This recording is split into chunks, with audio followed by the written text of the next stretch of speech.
Bring the jury in.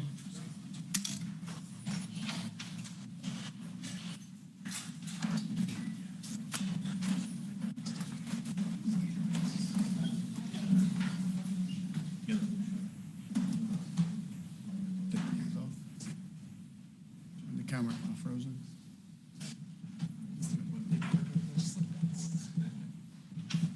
All rise for the jury.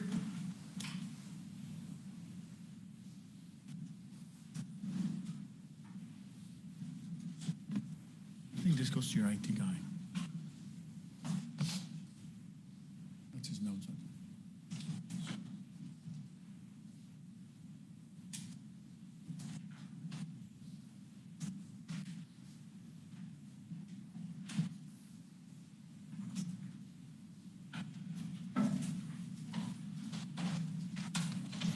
The jury is present. You may be seated.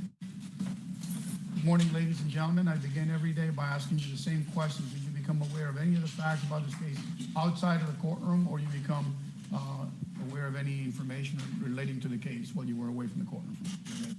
Thank you. State, call your next witness. Yes, Judge. The state would call Roy Bedard.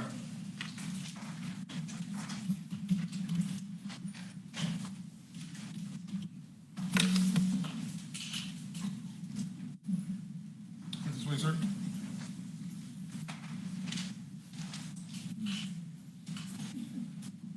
Stand here, face the clerk, raise your right hand to be sworn. Do you swear to tell the truth in this proceeding, so help you God? I do. And to the other deputy, he'll show you where it's at.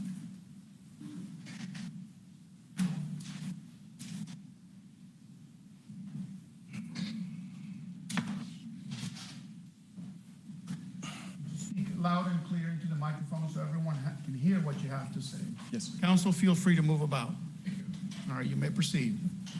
Thank you, Judge. Good morning, sir. Good morning. Could you please introduce yourself to the jury, spell your last name? Yes, my name is Roy Bedard. Spelling of my last name is B-E-D-A-R-D.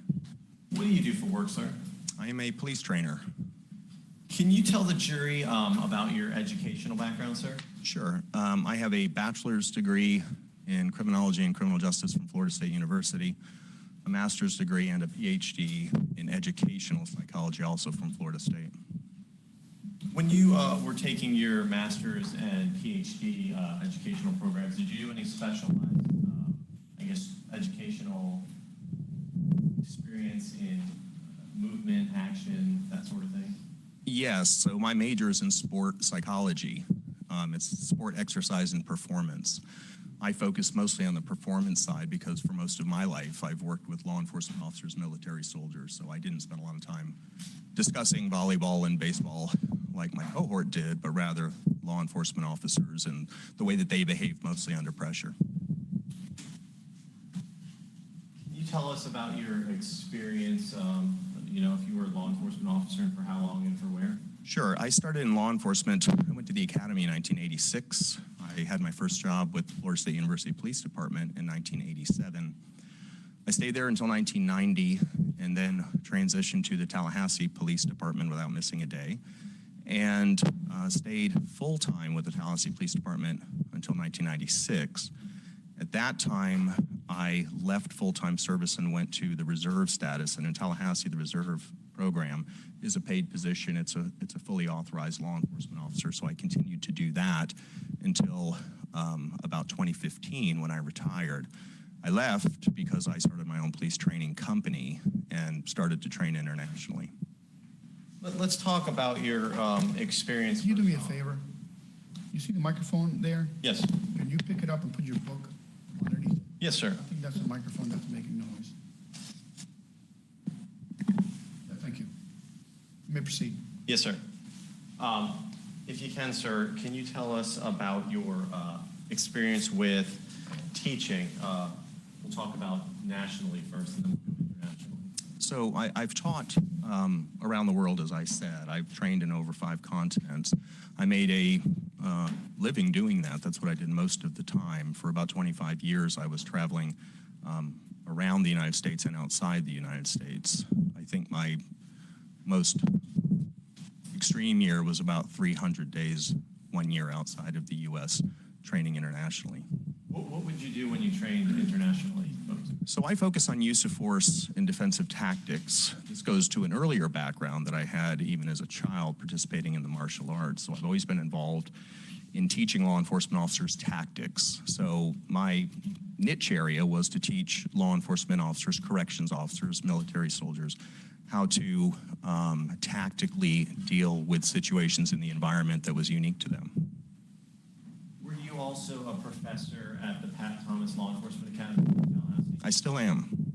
Can you tell us what the Pat Thomas Law Enforcement Academy is and what you did? So I think the Pat Thomas, first of all, there's many academies in the state of Florida that train law enforcement officers locally and regionally. I think the Pat Thomas Law Enforcement Academy, which is under the guidance of the Tallahassee Community College, is the closest thing we have to a state law enforcement academy. It's where all the state agencies essentially headquarter. And so I've started there in 1987 as a defensive tactics instructor, and I've continued on without pause to this day. At the Pat Thomas Training Academy, did you also teach multiple classes in police tactics and police procedure? I did. So those are all certification courses, what we call the high liabilities. I do teach firearms. I do teach defensive tactics. Of course, I teach general topics. And most recently, perhaps due to the amount of time I spend in court these days as an expert, they have me teaching the legal block to law enforcement officers. From the Pat Thomas Academy, do you also, are you, I guess, an adjunct professor at any other colleges in Florida? I am. So a few years ago, after being in Tallahassee for about 37 years, I moved to Sanford, Florida. And Tallahassee, I still teach at, as I said, I still have a residence there, but I am also now teaching at the Seminole State College as an adjunct professor. We have somebody from IT to come look. I don't know. It's not him, I don't think. Yes, it is. It is? It's 3D. Oh, is that what it is? Yeah, he repositioned it. All right, okay. Go ahead. Yes, sir. Thank you. Make sure you speak up, okay? Let's transition back, and then we'll go forward again. But when you were a law enforcement officer, can you describe some of your duties you had when you were with the Tallahassee Police Department and with Florida State Police Department? Yeah, I was a patrol officer, which meant that I worked the streets. I was answering calls for service. I was taking reports. I was dealing with suspicious incidents, domestic violence, the kind of things you would expect an on-call law enforcement officer to be dealing with. I did all of that. But in addition to that, I was a field training officer. That's always been my passion and my interest. And I don't know if I should describe what a field training officer is. But a field training officer is a sort of a transitional trainer. When you leave the academy, of course, you come to a police department. And for example, at Pat Thomas, there were many different agencies that would be represented inside the academy. So you might have people there from the Tallahassee Police Department, some from the Leon County Sheriff's Office. You might have some from the Quincy Police Department. And when they break out of the academy and go in service with their respective agencies, there is a transition that has to be done so that they can function in accord with that particular community. So policies are different from place to place. So field training officers are employed to help them transition, to take them from their earliest basic recruit learning to being fully functional on the street. And that's about a 4-month process or 3.5-month process that involves different phases in which they are not only placed in a patrol car, but they're observed. They have what are called daily observation reports that are written for the purpose of establishing their competencies. In some cases, they're incompetencies. Sometimes we wash them out. They don't make it through that phase. But if they are successful, then they are graduated to full law enforcement officer. During the course of your career, just in the law enforcement portion, how many times do you think that you've been at FTO mentoring other officers and teaching them? I don't know. I did it for 10 years as I was a full-time law enforcement officer. I would say maybe 100. When you were as a professor and teaching at the Pat Thomas Academy and also in Seminole County at the college there, how many police officers do you think you've instructed over your career? Thousands. I mean, that's what I've done for the last almost 40 years.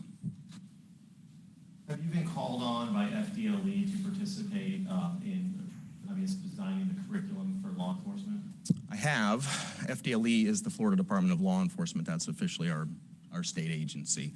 And we have what is known as a post. We don't call it that. We call it the CJSTC, the Criminal Justice Standards and Training Commission, which is our equivalent of any other state's police officer standards and training, thereby the acronym POST. So CJSTC, which is governed by FDLE, is responsible for writing curriculum. And the curriculum is administered to every academy in the state. So I was sourced as a subject matter expert by the CJSTC for now probably 25 years, and I've been responsible for several iterations of curriculum. And those iterations have and continue to be used by well over 50,000 police officers and corrections officers in the state of Florida.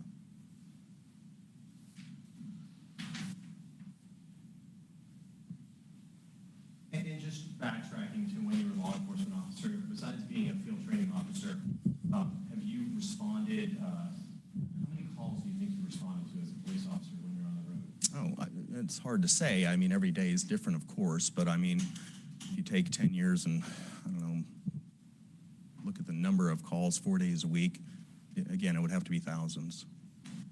Have you investigated drug cases before? Yes, Have you investigated stolen vehicle cases before? I have. Have you just patrolled areas, in high crime areas, doing proactive policing? Yes. In reference to marijuana, are officers trained on the smell of marijuana when they go to the academy? They are. Is there two different sides of it, like the smell when it's burning and the smell when it's raw? Yeah, it's a very pungent substance. I mean, when you smell it even in its raw form, you usually can identify it as marijuana. It has a more pronounced and probably a farther reaching scent when you burn it, of course. But still, you would be able to tell it was marijuana. It doesn't change the scent that much. Were you, when you were with Tallahassee Police Department, were you a trainer at the police department? Yes. What were you a trainer in, sir?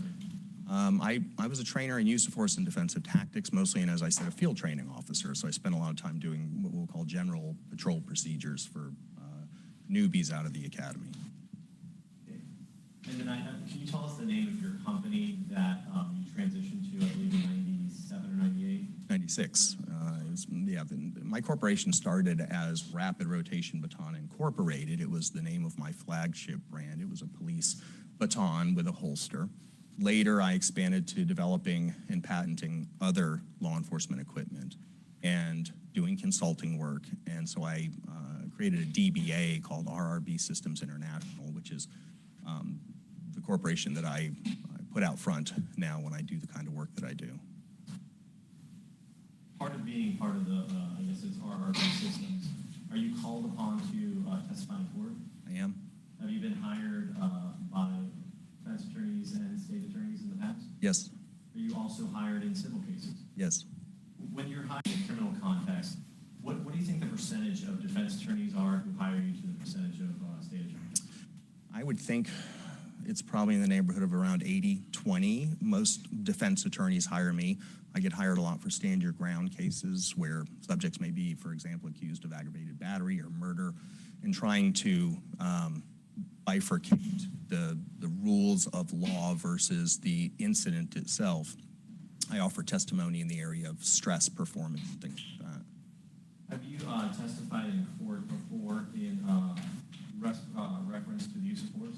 Yes. Have you testified in reference in court for defensive tactics? Yes. Have you testified in court as an expert in stand your ground? I have. Have you testified in court to police tactics before? Yes. In police procedure Yes. and perception and reaction times? Yes. How many times do you think you've testified in court, sir? I think latest count it's over 50. I don't know if it's 53, 54, or something like that. And in respect to that, that doesn't include all the depositions you've conducted? No, I don't know. I've probably done 2 or 3 times as many depositions. This time I'd asked to be allowed to have the witness offer an opinion.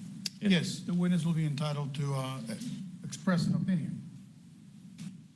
If you can, sir, were you asked to consult in May of 2023 in this case? I was. What were you provided to review in order for your consultation, sir?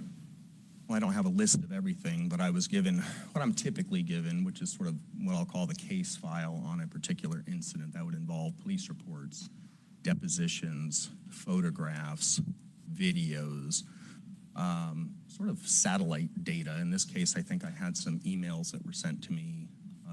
I had lots of video, some body-worn camera video from a variety of different officers. I had an edited video, a slowed-down version of the incident itself. I think that covers it. Based on reviewing those items, were you able to make observations and be able to offer some opinion about police procedure and police tactics in reference to this case? I was. Before we get into that, if you can, have you ever heard the word, in your experience, the word pigs? I have. Can you tell us if that's a reference to police officers? I mean, it can be, for sure. If it's directed at a police officer, it is typically a derogatory term. I've frankly been called that before, so it's definitely not an endearing term. Yes, sir. Thank you. Can I get you to get closer to the microphone over here? Yeah. Yes, sir. If you can, sir, can you tell us what proactive policing is? Yes, proactive policing is sort of an evolution of the earliest policing, what we like to call the Peeling method. We sort of adopted the policing system here in America from our earlier ancestors, the English, and Robert Peel is often cited as being the father of policing. Peel's idea of policing was a police officer should sort of not be seen, not be heard until there was a problem. And that's known as reactive policing. In other words, a crime occurs, and then the police show up and they help you out. We discovered over the years that crime control was better than response to crime, trying to prevent crime. So the idea of proactive policing evolved. For example, firefighters are reactive. They stay essentially in the fire station until a fire happens and they respond to it. Law enforcement officers used to do that as well. But of course, what was happening, crime was going undetected, unlike fires. So what we had to do is put officers into the field to get into the wrinkles of society, to examine whether everything was baseline, in other words, stable. And as a consequence, there have been many programs that have been very well funded by the federal government and by various state entities to encourage more proactive policing. Things, for example, like community-oriented policing, various types of bicycle units that you might see out there where officers are not limited to the roadways so that they can get into the recesses. Foot patrols, something that you may see, for example, in the bigger cities, like in New England cities, started to appear in the South, where officers would be concentrated into what are known as problem areas.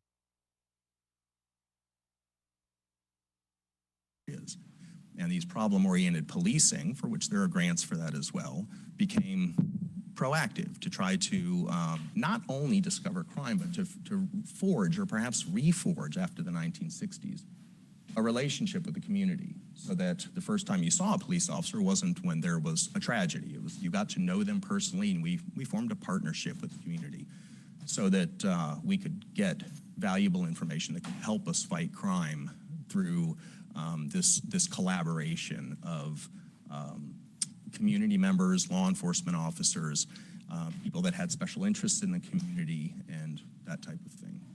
If you could you give some examples or describe how proactive policing is utilized in the times today? Sure. I gave you a couple examples. I mean, getting out on foot is one thing. As vehicles advanced throughout the ages, of course, it was much easier for law enforcement officers to roll up their windows, turn on their air conditioner, and be in a bubble as they patrolled. And what it effectively did is it separated law enforcement officers from their community.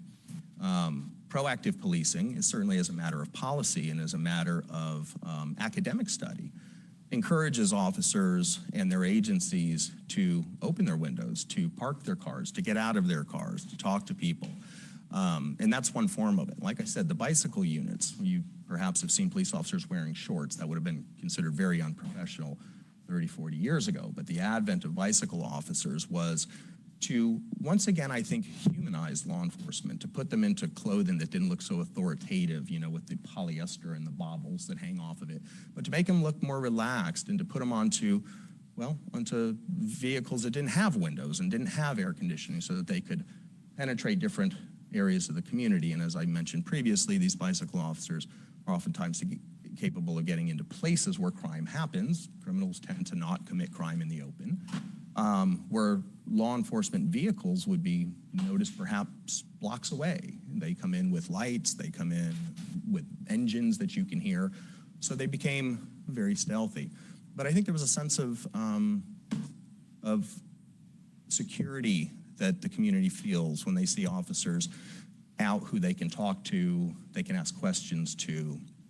Sometimes they just like to make small talk, you know, and say, how's everything going, that kind of thing, without being so concerned that perhaps something has happened in the community, just because they're now used to seeing officers that are in their environment. Are officers trained at the academy in the use of proactive policing and that theory of policing? Yes, they are. Have you trained officers yourself in proactive policing? I have, especially as a field training officer.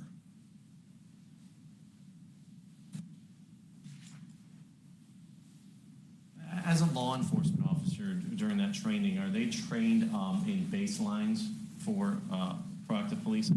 Maybe if you can explain what that might mean. Yeah, so communities function differently, right? So I think it's fair to say if you've traveled the state of Florida, you probably know that things are a little different in Miami than they would be, for example, in Tallahassee. So each community has a baseline, and officers who work areas come to know that baseline, and sometimes they can either be further segregated into this part of the community sort of behaves a certain way versus that part of the community behaves a certain way. So when you're on patrol and you're trying to consider what to get involved in or to investigate further, you're looking for these sort of aberrations in the baseline. So I'll give you an example. If you went into a church on Sunday and it was very quiet, that would be pretty normal. But if you went into a club on a Friday night and it was silent, that would be kind of abnormal. If you walked into a church on a Sunday and everyone was screaming, you would think that's outside of the baseline. But if you went into the club on a Friday and everyone was screaming, you might think that that's just part of the environment.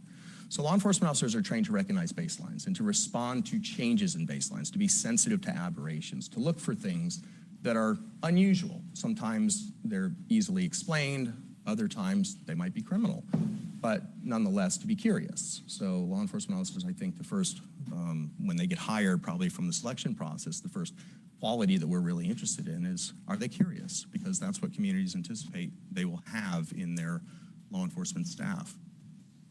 Now, in reference to on a daily basis with proactive policing, when an officer comes on shift, can you describe what procedures they're taught normally that would lead to proactive policing? Sure. I mean, bearing in mind that law enforcement officers are humans, they take their boots off and they take their uniform off and they hopefully go back to a fun and meaningful life. And so what happens is during those periods, they miss a lot. They end up going home and hopefully not thinking about anything until shift starts again. So there's some catching up to do. With some form of check-on. Now that has evolved in agencies throughout the state and the United States because we're able to do digital check-ons. We're able to check on from laptops, for example. It used to be we'd all assemble in the squad room. Some agencies still do that. And there would be information that was imparted to those officers with respect to things that have happened, mostly during the time that they were absent. Sometimes it might be information that perhaps they were looking for something yesterday and that person still hasn't been found, so we'll be reminded of that. So the check-on procedure is really a catching up period. It's an opportunity for officers to become more vigilant in the field, to know what they're looking for, not just to look for these aberrations, these unusual and suspicious circumstances, but to look for specific things. You know, for example, missing persons would be something that a law enforcement officer would have front and center, right, on their console of their car. They'd have a description of that individual. And of course, they would be very concerned about their safety. So they would prioritize looking for that person. Stolen cars, stolen bicycles, anything that might make the check-on list.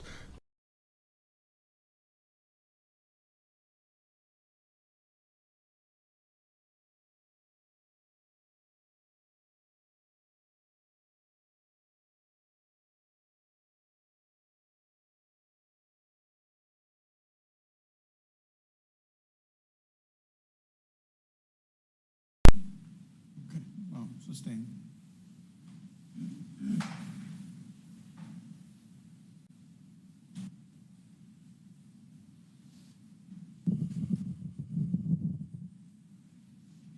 Was looking for stolen vehicles something proactive policing that officers would be trained to do?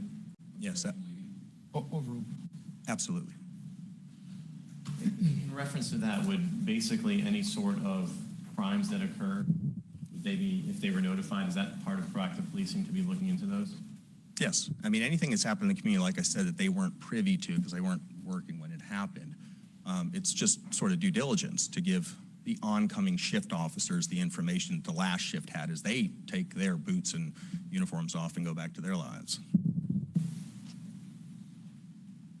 Do law enforcement officers, as part of proactive policing training, are they taught to just sort of mingle with the community or to interact with people? Sure. Why is that, sir? Like I said, I think it humanizes law enforcement. I think, years ago when law enforcement showed up, everyone would clamor to the windows and wonder what's going on. I think today, because they've become integral to the community and they are out of their cars, talking to people, intermingling as partners in this crime prevention, the communities have grown accustomed to them and tend to be less reactive to tragedies that happen in law enforcement. Sometimes tragedies do happen, and I think less judgmental and more understanding because they actually know the officers that are involved in these different episodes.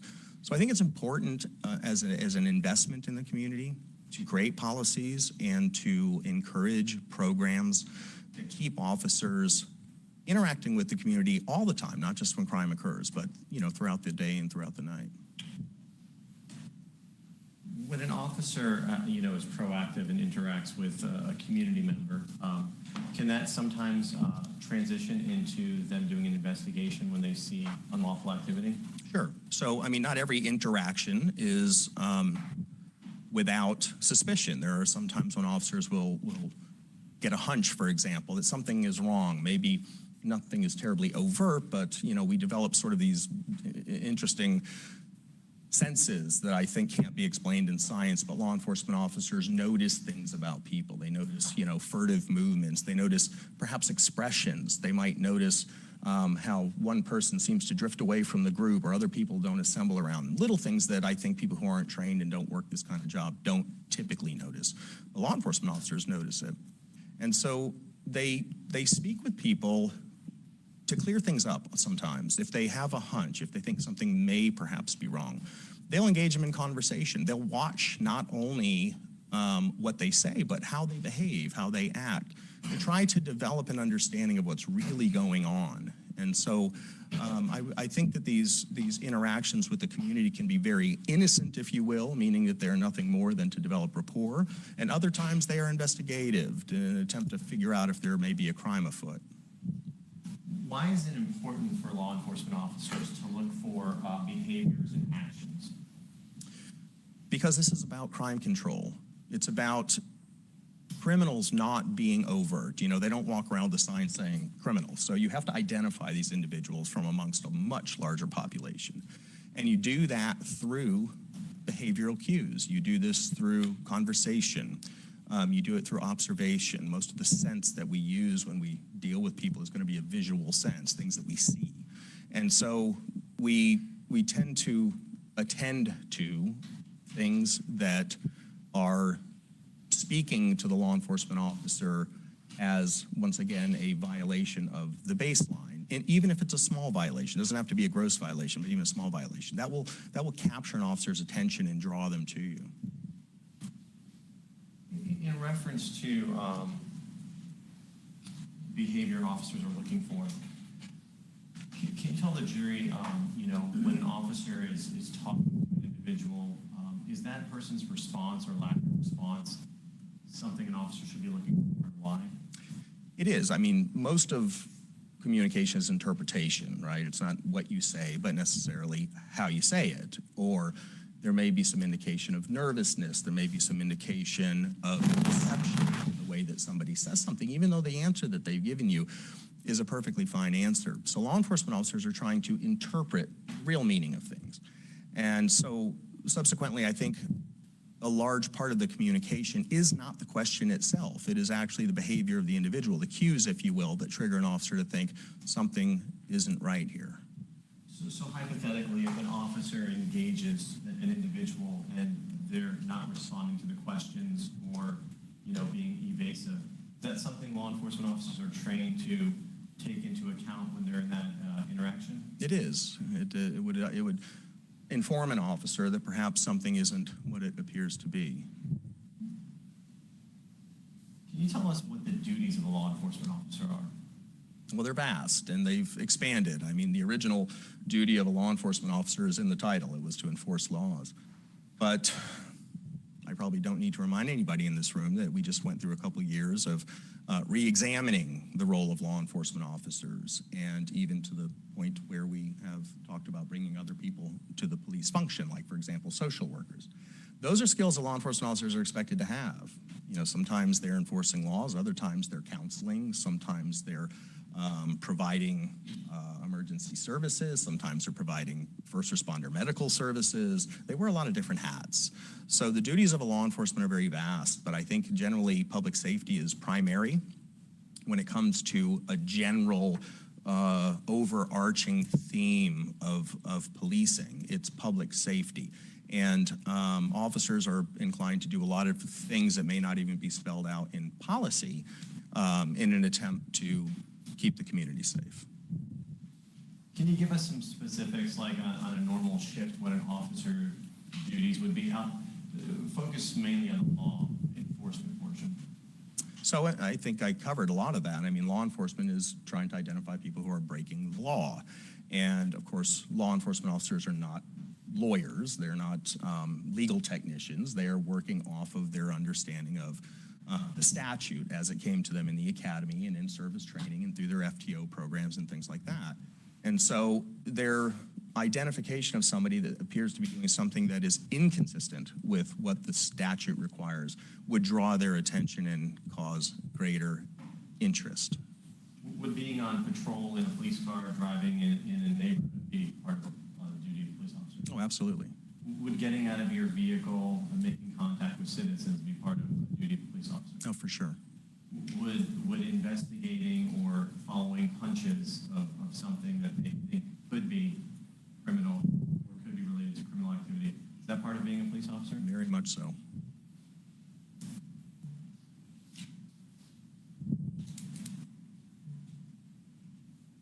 Is drug enforcement or identification of drug enforcement part of the duties of a law enforcement officer? It is. I mean, it's a specialized area as well. There are narcotics officers that go to classes and form teams and sometimes task forces for the control of narcotics in a community. But every law enforcement officer is trained in being able to identify narcotics. That's usually where most cases start, at the street level by the patrol officer, and then often that information is turned over to, for example, the narcotics unit for further follow-up.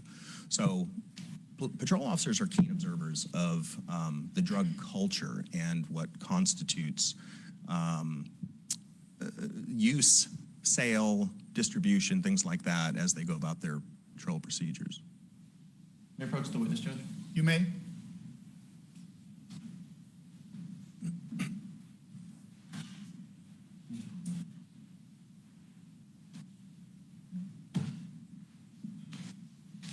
going to show you what's marked in states. Why? You can take a moment and look at those. See the correct answer.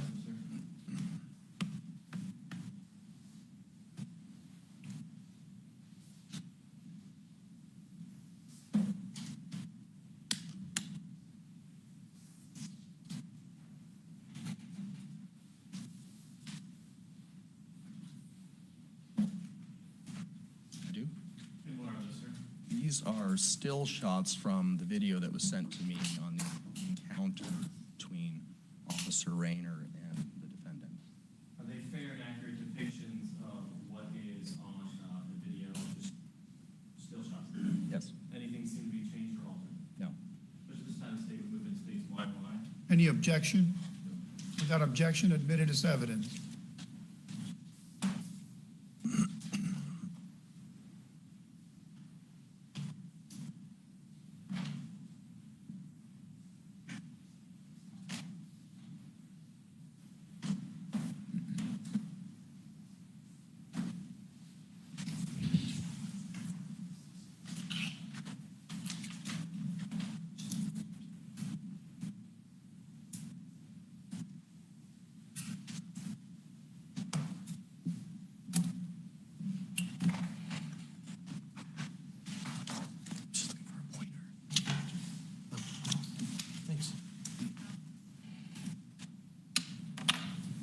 Judge, may I have the witness step down?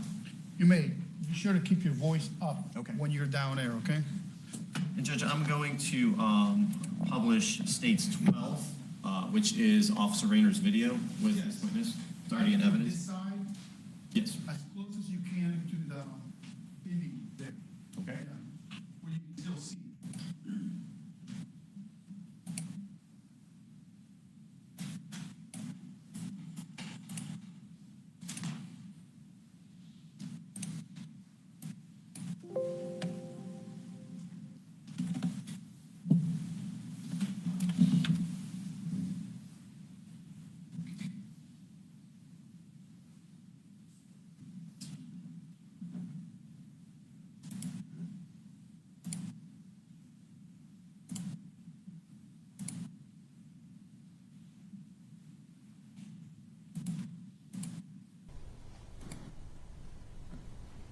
And I just want to play this all the way through and then ask you some questions.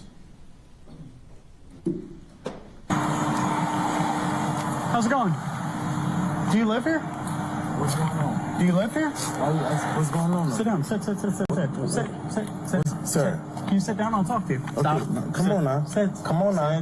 Don't do this. Sit down. Why are you asking me, do I Sit live down. here? Do you live here? Yes or no? What's going on, though? Charlie 777. Nah, back up. Stop. Stop. Stop, man.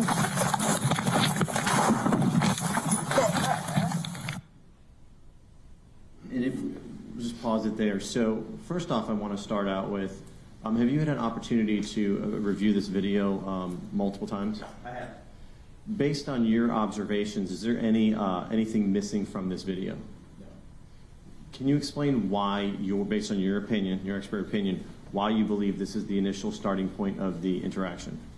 When I first saw this, it appeared to me that when the officer first noticed that Mr. Wallace is somewhat startled, that this is a sudden interaction, not as if something had happened previous to this, that would have been ongoing when the camera came on. So it looks like the beginning of an encounter. Now I'm going to show you what came in as, is it 52? 51.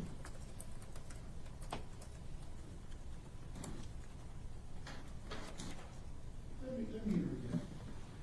The witness is entitled to render an opinion as to what he's watching. The ultimate conclusions as to what the video shows is up to you. You not abandon that role as a fact finder in this case. You may proceed. Thank you, sir. I'm going to hand you this pointer. If you can, when an officer has an interaction with somebody, where's their focus initially, or where do you guys train officers to focus? We train them to focus on the hands. We do that for a couple of reasons. Obviously, as we talked about earlier, narcotics is actually very well-established criminal enterprise. There are certain techniques and tricks, if you will, that people who sell drugs on the side of the road. I'm going to object as non-responsive. You know the law enforcement officers may be watching because that's part of that proactive patrolling. They tend to watch the hands. That's where hand transactions are made.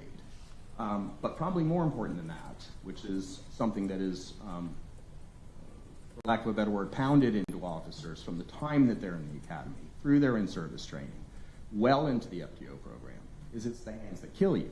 So law enforcement officers, not knowing who somebody is, perceive everyone with vigilance for their own safety. And so they direct their attention to the hands. It's the hands that they're looking at. In this case, is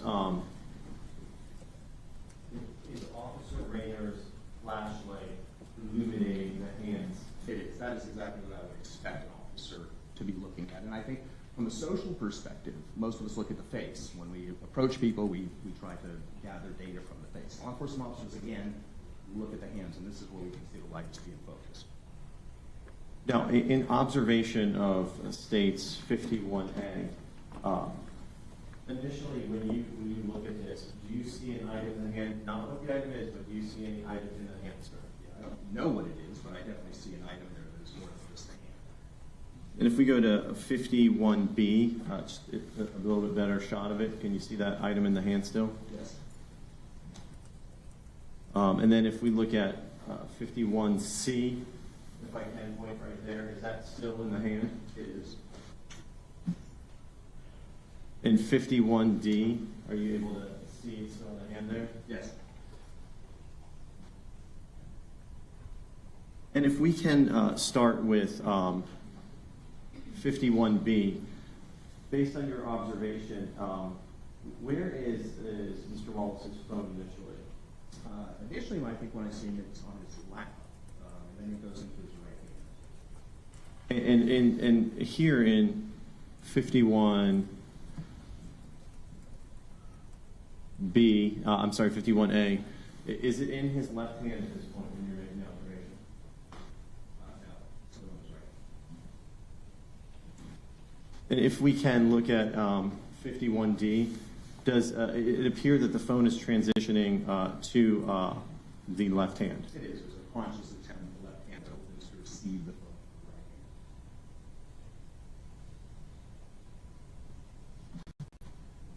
And then are we able to see, this is 51E, are you able to see his right hand devoid of the phone at that point? Yes. Is the phone, and when you watched the video or were able to observe it, is the phone and that white object in the same hand at that time? They are.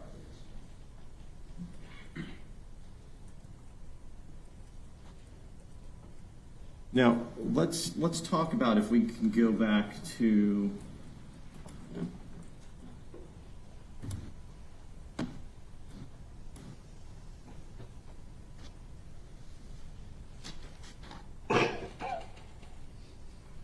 what is states 12.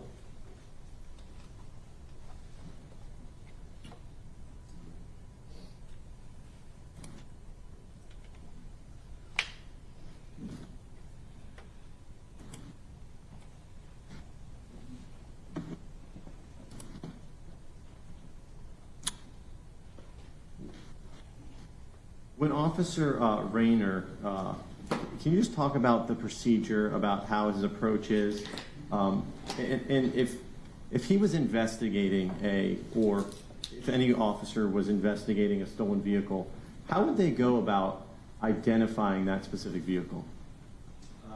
Really two ways. You have to look at the identifying features. You can get them off the rear license plate, or you can get them off the VIN plate, which is usually positioned at least in the front of the vehicle, if not alongside the door.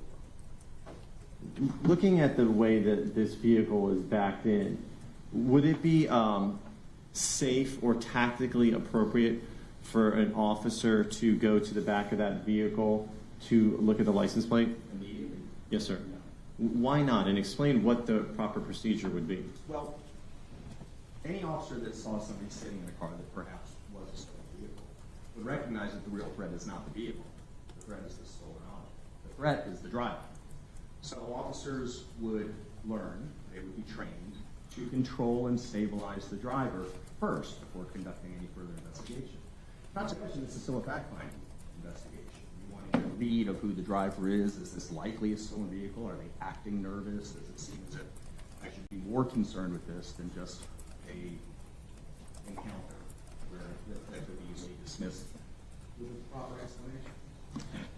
Why would it be dangerous for, hypothetically, for an officer to go behind a vehicle at night with someone in the driver's seat and like bend under the car? Why is that dangerous for an officer? I think you can infer from my last statement that I said that officers watch the hands. So whenever you attend to something that isn't going to protect you, for example, a license plate, you are not capable of attending to something that can actually hurt you, like, for example, a person's hands, their relative position, access to weaponry, all the kind of different things that can happen inside the vehicle.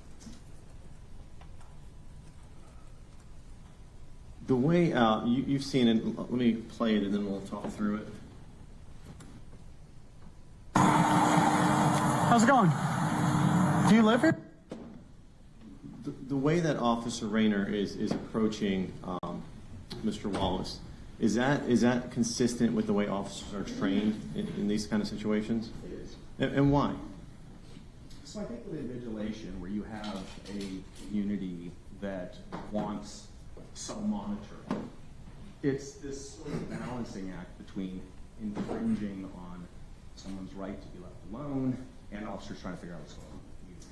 So they've learned kind ways of doing it. It usually starts with a greeting, sometimes an introduction. My name is Officer so-and-so. What's going on? What's happening? Just sort of open questions. It's not authoritative. It's not intended to be frightening, even though for some people it may be. Anytime I think if they see a law enforcement officer, perhaps they think the worst. But it's sort of a greeting. It's a greeting by an individual who society accepts is a vigilant protector of the community.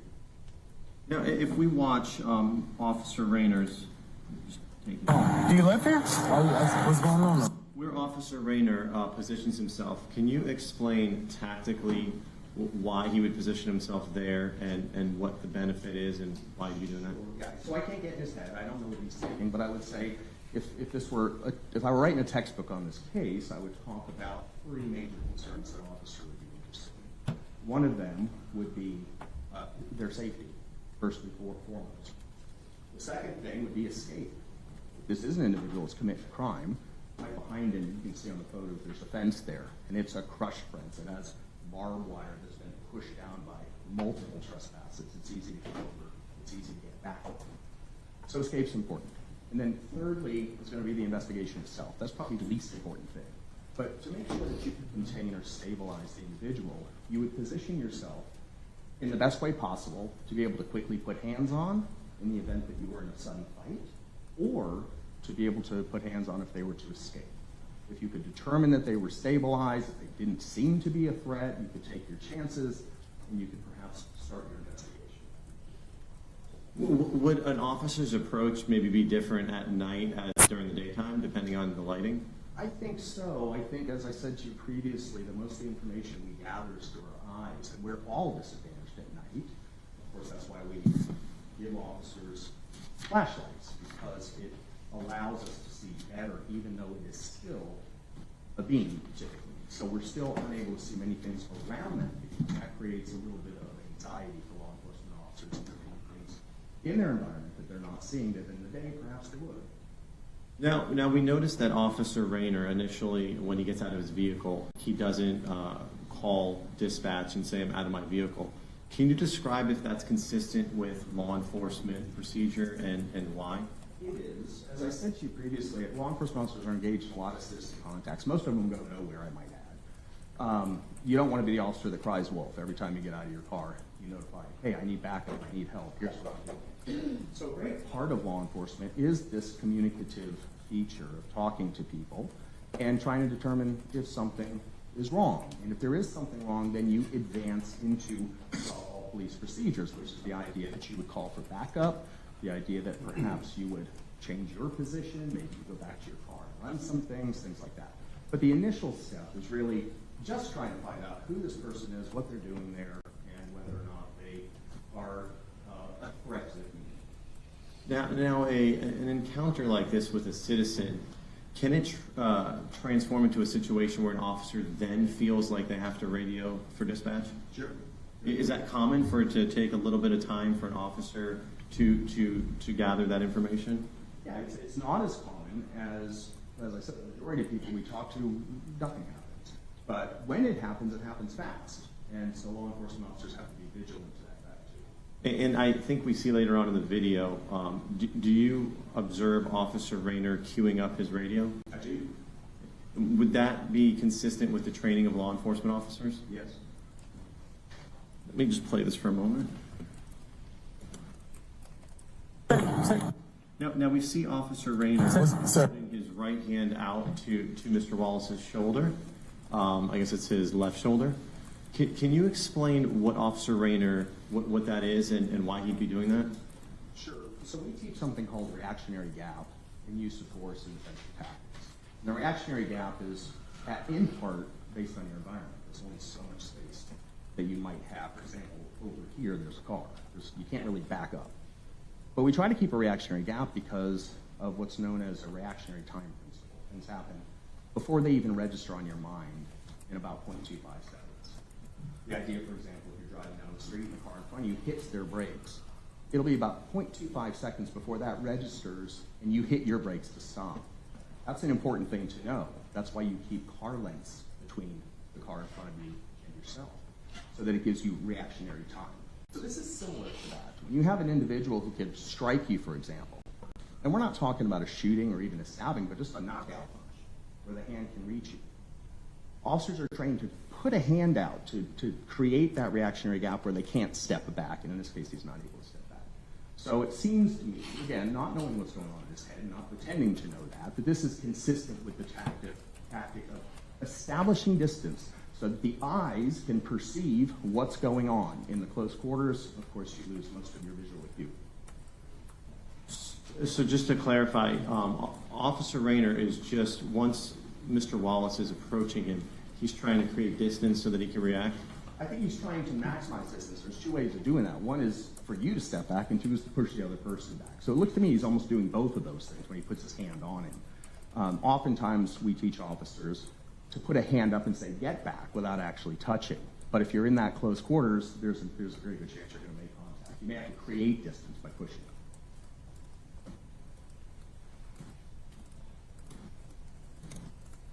And we talked before, I just want to listen, if we can listen specifically to the words that are spoken, then I'll ask you some questions about those, sir.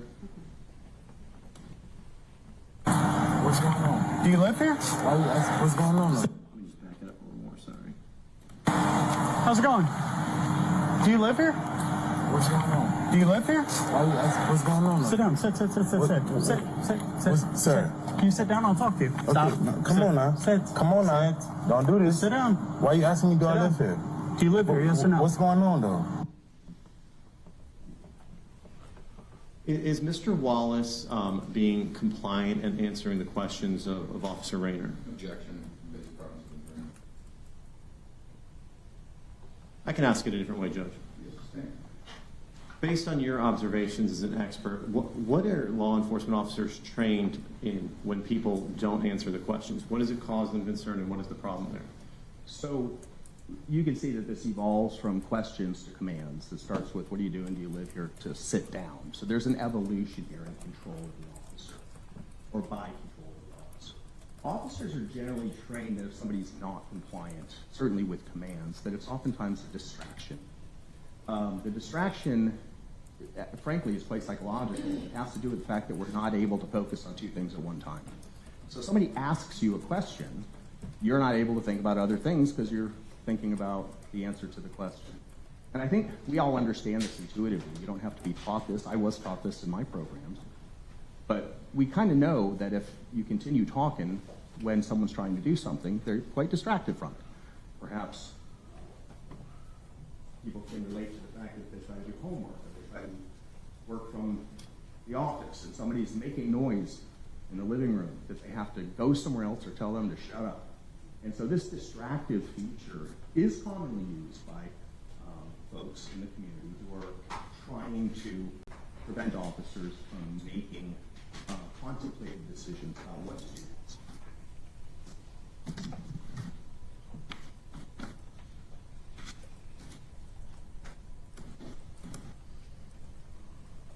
Back up. Stop, man. Now, is Mr. Wallace being compliant with the officer's commands? Objection. Based problems with the jury. Stand.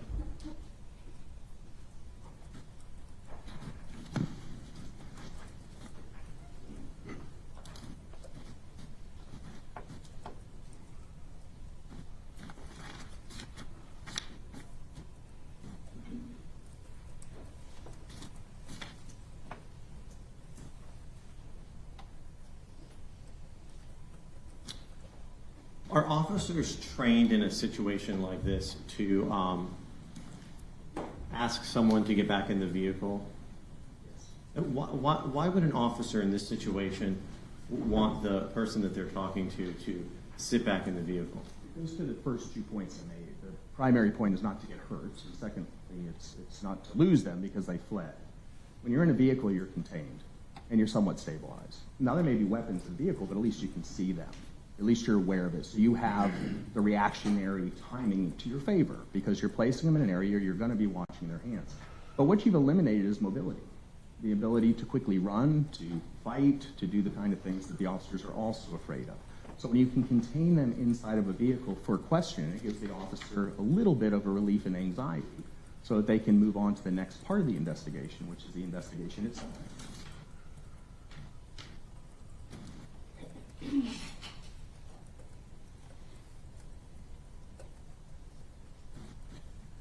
Based on your expert opinion, based on what you watched in this interaction, did Officer Rayner use any unlawful use of force? Objection based across from the jury. Sustained.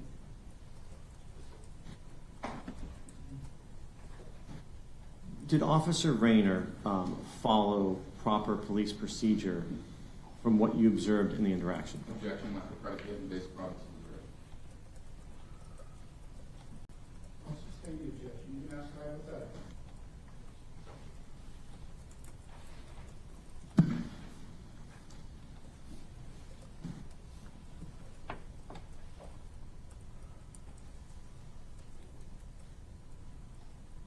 Hypothetically, if an officer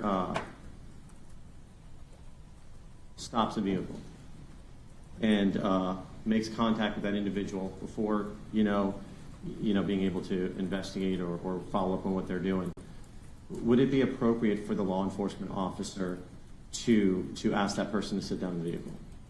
Yes. And if that individual failed to comply, would it be appropriate for the law enforcement officer to use a level of compliance appropriate for that situation? Yes.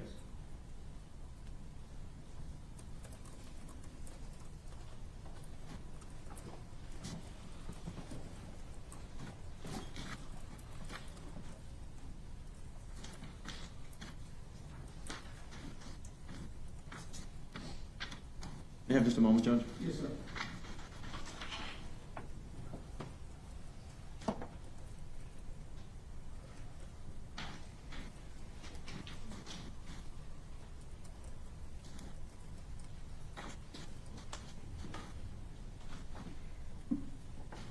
No further questions, Judge. President, you're referring to. Need the TV?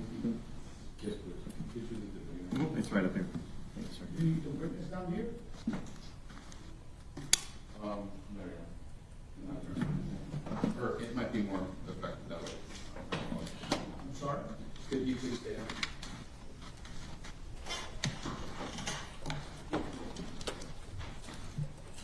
Make sure you use the voice. Okay. Mr. Bedard, you discussed a little bit about the information that you viewed in connection with you being paid by the state to be here today. Is that correct? Yes. All right. How much have you been paid by the state to be here today? 4,500. Well, today I haven't been paid nothing so far.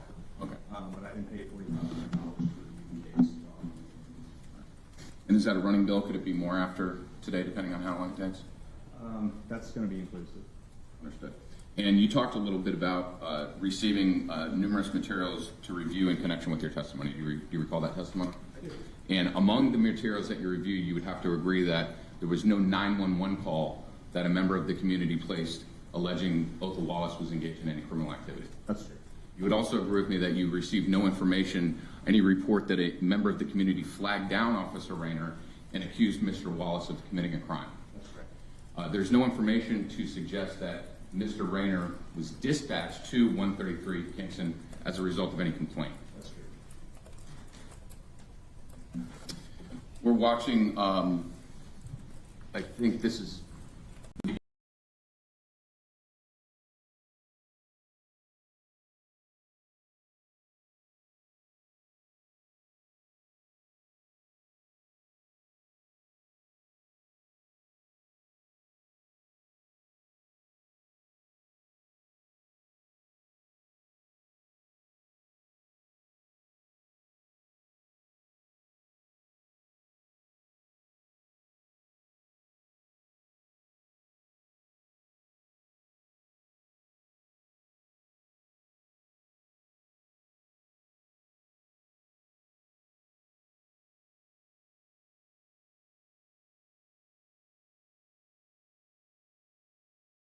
Or officers are trained to detect, I think, non-compliance with the statute or something that's incompliant with the statute. Do you recall that testimony? When it comes to elements of a crime, law enforcement officers are looking for things that are consistent with those elements and inconsistent with a baseline community standard. Okay. And you would agree that in looking at this video here, there is nothing apparent that is inconsistent with any statute? Well, that's not the only reason that officers talk to people. Okay. Sir, did you understand my question? I did. Okay, the question was, based upon an observation of this frame at this moment in time, do you observe anything that's inconsistent with the statute?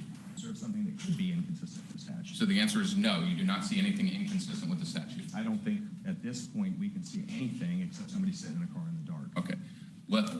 And it is perfectly legal for a person to sit in their car in the dark. Do you agree with that? Not if it's not their car and they're breaking in. Okay. Please describe to the jury what information one could glean from this observation that suggests that Othal Wallace is not in possession of a vehicle that he has a right to possess. There is none. That's why the officer got out and asked questions. Okay. And what do you see in this video which makes Othal Wallace deserving of some suspicion that he potentially doesn't possess this vehicle? Objection, Judge. Speculation of what's deserving? Well, I'll suspend the objection. You want to ask a hypothetical or what? Okay. Please point out specific observations in this particular frame which would suggest to a reasonable officer that Othal Wallace is unlawfully in possession of that vehicle. You're framing this as a reactive response. I'm framing it as a proactive one. So there is nothing that the officer knows at this point except that Thank you. he is patrolling a high crime area Thank and you. there is somebody in the dark in a car. Okay. And is it... Allow him to finish his answer before you start again unless you ask any question. My apologies, Your Honor. Is it your testimony to this jury that a person's mere presence in a high crime area allows them to be subjected to immediate inquiries about their activities? Police officer doesn't talk to anyone about anything at any time. Okay. And if the question that's posed by the officer is not based upon some particularized suspicion and they're performing a lawful duty, the person can end that encounter at any time they want. Isn't that true? It depends. It happens very rapidly where an officer may go from mere hunch to thinking that a crime is occurring. And the person on the receiving end of that wouldn't know that, so they're not entitled to just walk away. No. Okay. So if an officer does not have probable cause or reasonable suspicion to detain a citizen... Does no one object as to these standards? They weren't brought up in direct and they're not relevant? Your Honor, they've come in the case. He's a use of force expert on police tactics about what he trains officers in terms of discerning and not discerning. He's not here to instruct the viewers on the law. I understand, Your Honor. I'll suspend the objection. Is it your testimony that any person at any time, for any reason that an officer believes is justified, has to subject himself to being detained by a law enforcement officer?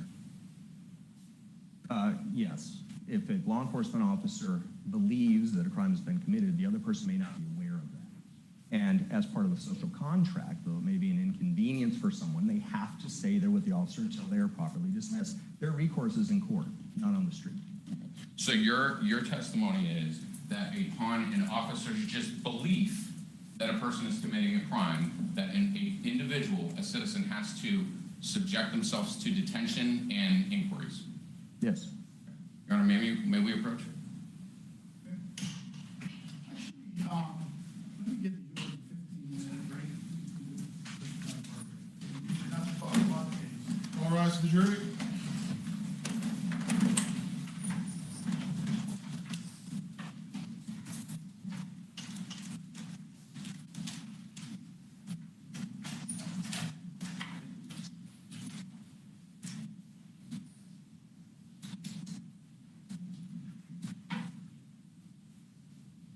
See.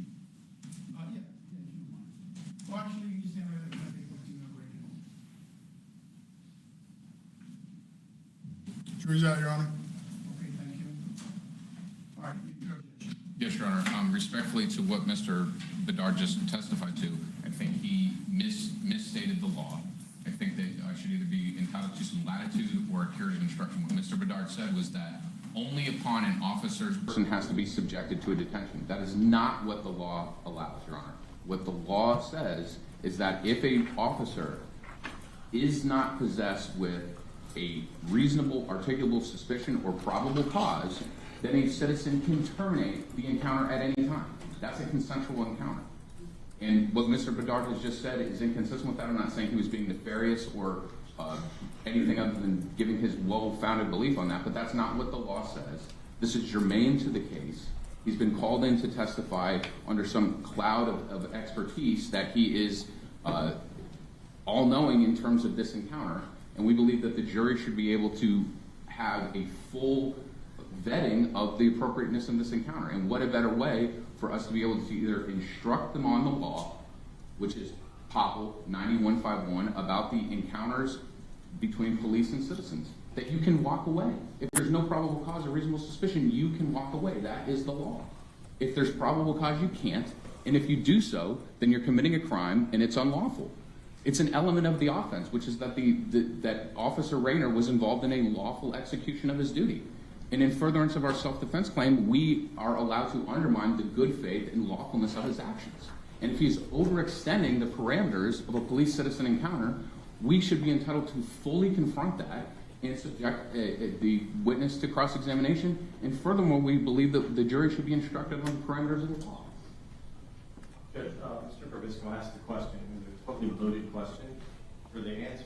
And the witness answered as best as knowledge could be. The defense thinks it's an issue of reasonable suspicion and probable cause in this case. The state doesn't agree with that, Judge. I believe the jury instructions are sufficient, and it was Mr. Probisco's question that solicited it. He shouldn't have asked a question that he didn't know the answer for. And we asked the court to deny that. We didn't bring any of that out in our direct, purposely and carefully to make sure that we didn't cross the barrier the judge set previously. The tone of the testimony is that everything that Jason Rayner did was appropriate under the law. All I'm asking for is... I did not permit him to give that opinion. Hypothetically speaking, what he sees, he has his own opinion. I'm trying to keep this objective and not subjective. I don't want him to testify to what was in the defendant's mind or what was in Officer Rayner's mind. He may look at this video all day long and have his opinion about, what was going on in that video. But at the end of the day, the jurors will have to decide, they can subjectively look at what's going on in those people's minds. At this point in time, he's not entitled to get into the shoes of either party here and then say, no, he should have, well, he can say, hypothetically speaking, this is a textbook example of what not to do, or an example of what to do, or, how we see reactions of individual defendants. This is what's consistent with what I expect, or inconsistent with what I expect, and what reaction that will garner, generally speaking, not necessarily in this scenario, but, you see what you want, they can think what they want, the jurors can think what they want. So I'm going to go ahead and overrule the objection, not give a curative instruction.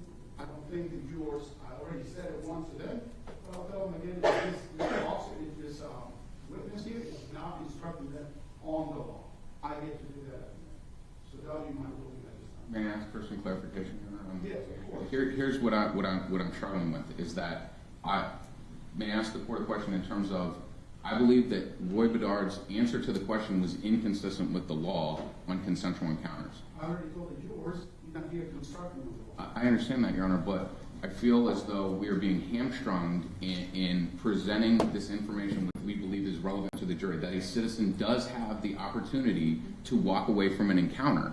And that's all that I'm asking of Roy Bedard. Roy Bedard has said there's no situation, only an officer's belief subjects a person to detention. And that's not what the law is, Judge. So you're asking him to opine on the law? No, I'm not asking him to opine on the law. I'm asking him to use his expertise in when he trains an officer.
present and seated, you may be seated. You may continue. Thank you. Mr. Bedard, you testified before. You're a pretty busy guy, right? Traveling around the world testifying? Yes. Okay. And in connection with your job, have you ever had a moment to sit in your car and take a phone call? Yes. And you do a lot of training of police officers, is that correct? Right. Let me give you, and when you're training them, part of the training is you're giving them hypothetical scenarios, correct? Yes. And you're instructing them on how to deal with these potential scenarios that they'll come across in the real world, correct? Yes. So in the hypothetical training model, you're essentially defining the facts upon which the officer is being trained. Do you agree with that? I mean, you're setting a hypothetical. You're saying, here are the facts. Yep. How would you react to this fact? Okay. Would you agree with me, or let me ask you this, would you train your officers that if they saw a person sitting in their car, talking on the phone, that it would be appropriate to then go up and detain that person? Detain them. Okay. It would be appropriate to go up and have a conversation with them, right? Yes. And when we talk about detention, we're talking about acting in such a way or doing something that makes a person feel as though they're not free to leave. Yes. And similarly, what you would also instruct your students in that scenario would be, if the only facts that you possess are a person sitting in their car, that person's free to walk away at any point in time. If the officer demands them that they can't leave, then it's assuming the officer knows something that the person's in the car does not. For example, maybe they are a suspect in a stolen vehicle. So the person is not entitled to walk away if the officer says stop or forces them to sit. They are only entitled to deal with that in court if they think they were unjustly dealt with by law enforcement. That is not a street side decision a person is entitled to make. Okay. However, what you just testified to rests upon the qualification of if the officer has a well-founded suspicion. You agree with that? So I think once again, I have to be careful because I'm not here to instruct the jury in law. I can tell you what we train law enforcement officers. Reasonableness is always part of it. So making a reasonable inference or reasonable belief, these kind of things, which I don't think you include in your last question, those are determined in the hindsight of the event. An officer receives a belief and it's assumed that it's reasonable. Now, he may be found later to be unreasonable because of the objective reasonable standard. But the subjective reasonable standard, if an officer does something, it's assumed that that belief to him at that moment is reasonable. And it can't be contested at the street level. And you're instructing your students, obviously, to act reasonably toward members of the public, right? Well, if we instruct them in the criteria of what should be considered reasonable, they continue to follow the instructions of their training, they conform to training. But again, that's why we have courts, because we're not always correct about it. Sometimes an officer's actions are deemed unreasonable in court, but that doesn't invalidate necessarily the street contact. Sure, and I appreciate that. I'm asking you from a training module perspective. You would agree with me that you would not instruct your students to make a command upon someone unless they had a reasonable suspicion that that person was engaged in a crime, about to engage in a crime, Judge, or objection. possessing some criminal contraband. Judge, objection as to legal standard. Rephrase the question, please. You would agree with me that you would not train your students to command someone to do something, whether it be sit down, stand up, or otherwise, unless they had a reasonable belief that that person was doing something wrong. So we have to bifurcate that further. For example, the crime of obstruction means you're not letting me do my job. And that happens suddenly. For example, if I'm investigating and you decide to stand up, push past me, run away, that's a separate crime. So that happens instantaneously. So the officer who at first might be interviewing someone, they might say something like, what's going on here? What's happening? Do you live here? Those kind of things. That's just inquisitive. But if the person, not knowing what the officer has on his mind, decides to suddenly leave, and the officer says, stop, sit down, and the person refuses, we now have another crime. So there's probable cause for that crime. Correct. But in order to get to that point, in order to make the command, you have to have a reasonable suspicion that somebody is doing something. Judge, I'm going to object as to legal standard again. You know, he's now talked about the crime of obstruction that has elements to it that is germane to the question. Right. So the issue is this, and respectfully, I think that you're overcomplicating it. If an officer makes a command, They're just argumentative and disrespectful to the witness. sure. If you're making a command on a citizen, you can't just do that for any reason that you desire, right? That's correct. Okay, so the reason that you would command a citizen is because you are, let's agree on this baseline, about to do some investigation, right? Yes. Okay. And if you're going to do some investigation, then you would possess some knowledge that the subject of your investigation has potentially engaged in some wrongdoing. Potentially engaged, yes. Okay. And I think that we can agree that the standard of potentially engaged is a good faith basis to believe that. Can we agree with that? Yes, sir. All right. And when we're talking about a good faith basis to believe something, let's advance the video for just a little bit here. Okay. I think before in your testimony, we'd agreed that at least in this portion of the video, from what you using your expertise, we don't see anything criminal going on right here in this still shot, correct? No, not overtly criminal. And I'm just going to advance it for a few seconds. How's it going? Do you live here? Okay, now I've advanced it just a second or so. Okay, same situation, same question to you. You would agree that there is no, I'm just talking about just what you see using your expertise in this video. There's no discernible criminal activity going on in this picture right here. There could be, but I can't see it. Okay. And you are seeing, just as everybody is seeing, a very good representation of Jason Rayner's vantage point when he's walking up to this vehicle.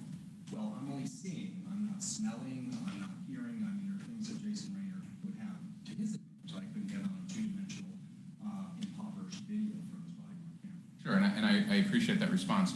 There's audio on this video as well, is there not? Yes. Okay. Do you agree with me that in the contents of the video that we've played thus far, there's nothing that is audibly apparent that is criminal in nature? I would agree. And just while we're on this car here, you would agree that Mr. Rayner doesn't shine his flashlight or go over to the side of the passenger side of the vehicle, right? He does not. Okay. And in training your law enforcement students, I'm sure that you encourage them to hone their powers of observation, correct? Yes. Because just as it's important to use those to, I guess, apply your proactivity to those deserving of suspicion, you don't want to capture people that are undeserving of suspicion. Would you agree with that? You'd have to operationalize capture. You mean Okay. see somebody or to? I think that was poorly worded, but to the extent that's reasonable, you do not want to apply suspicion to someone who is undeserving of suspicion. I think that's correct. So, in doing so, an officer is relying on things like BOLOs, correct? Yes. Okay. I'm sorry, Your Honor. And in a BOLO, it can come over the dispatch, right? Yes. It can come through the email. Yes. It can come from another officer just telling you something. Yes. If an officer has a BOLO that contains a picture of a vehicle, you would agree that you would instruct your students to pay careful attention to the way that that vehicle appears. No. Yes. I mean, I think more broadly speaking, there are so many different types of vehicles that I wouldn't expect them to be expert in all of the nuances between, for example, models or of a make, or a particular make. So, I mean, there would be a degree of reasonableness and time. I mean, there's actually a way of training people to be expert in birds and cars and things like that, but it involves mind-numbing hours of observing a certain vehicle, perhaps hundreds of times, to be able to identify those nuances. So law enforcement officers are trained to look, for example, in this case, silver Honda. May I just get back to a much more simpler issue, which is that Can you just ask that the witness be allowed to answer the question? I'm to finish. If there's an open-ended question, the leading question, then it's limited to a yes or no. sorry, I apologize. Were you finished with your answer? So that would be the starting point, silver Honda, right? So then we have to figure out perhaps what the make is. That would be the next thing. If you have time to do it. In this situation, I think it would be very difficult for an officer to see the make since it's probably on the back. Keep your voice up. Okay. I don't mean to interject, but I think that going a little bit beyond the scope of the question. The question was just a general one in terms of powers of observation. So Yeah, well, that's where I was heading. Okay. So the powers of observation are going to go from broad to narrow. Sure. So the first thing is silver Honda.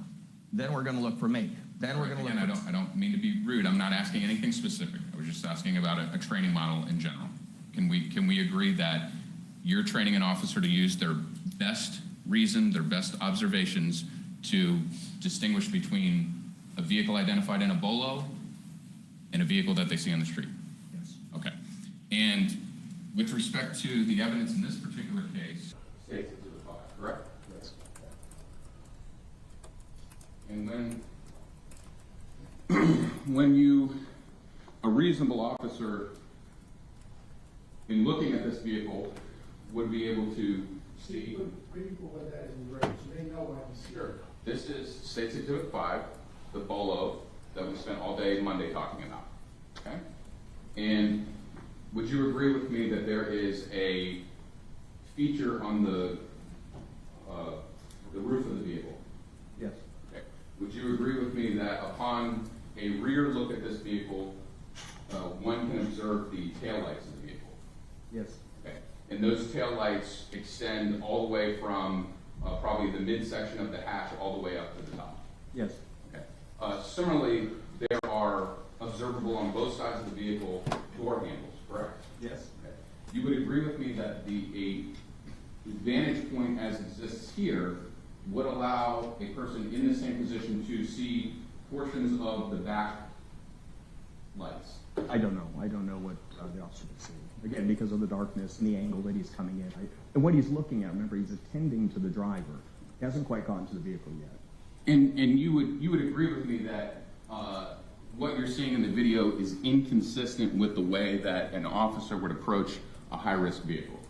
If the officer knew this was a stolen vehicle, they would have probably stayed back and conducted what we call a high-risk stop or a felony stop. So we can agree that the actions that we see in this vehicle are inconsistent with Rayner acting upon suspicion that this is a high-risk vehicle? No, I wouldn't agree with that. I think there's an entry point to figuring that out, and that is conversing. And that's what we're seeing. Okay.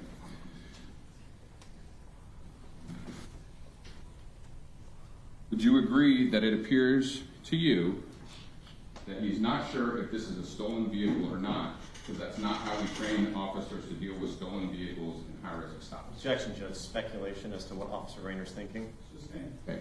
Have you had an opportunity to view this video extensively? Yes. And in connection with your view of this extensive view of the video, you have rendered certain opinions about the police tactics that are observed in the video. That's correct. All right. And you have provided prior testimony concerning your observations of the tactics employed in this video. Yes. And you've, on previous occasion, given testimony specifically on the procedure utilized to approach this vehicle. Yes. Okay. And in connection with that, you would agree, you said, it appears that he is not sure if this vehicle is a stolen vehicle or not. That's not how we train officers to deal with stolen vehicles, high-risk stops. That's right. Okay. So, what we're seeing in the video is inconsistent with how you would train an officer to deal with a high-risk vehicle, correct? No. Okay. Do you remember having your deposition taken? I do. And that was on August 24th of 2023. Do you remember that? Yes. Okay.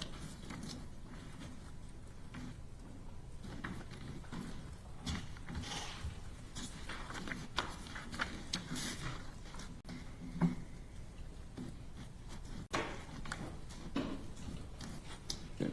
And for the record, I'm looking at page 27, line 24, over to page 28, line 3. Would you agree with me that I'm handing you the deposition of Roy Bedard taken on August 24, 2023? Yes. Okay. Can you please read from lines 24 on page 27 to page 28, line 4, and to yourself, and please let me know when you're done.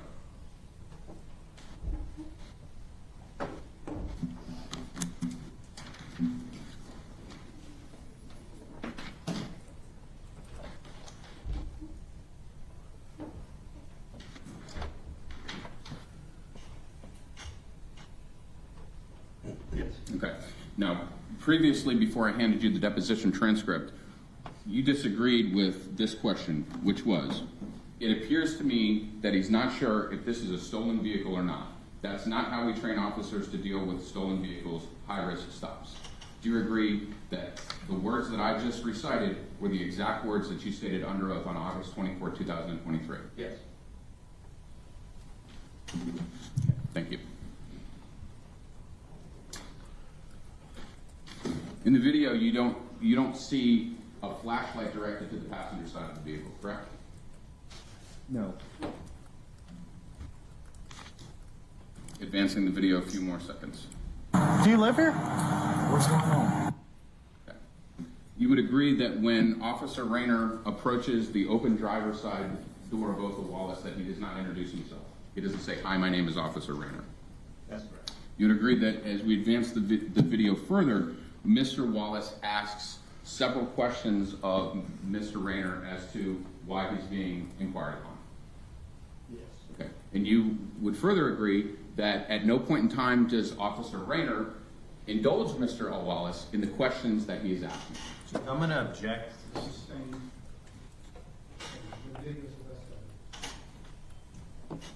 Is the court ruling that I can't ask him what's going on in the video?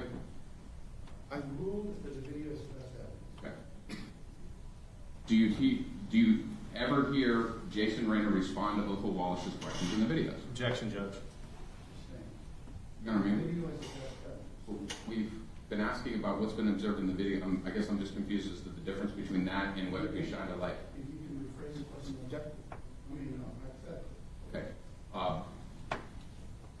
Do you ever hear in the video Jason Rayner respond to Othal Wallace's questions? Objection, Judge. The video is the best evidence.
Thank you.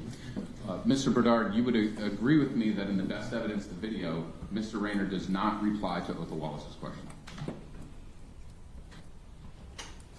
He does reply, but he replies with a question, which is inappropriate.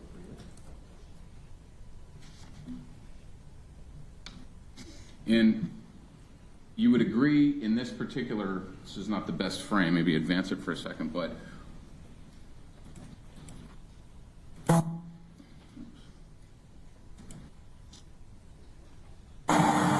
How's it going?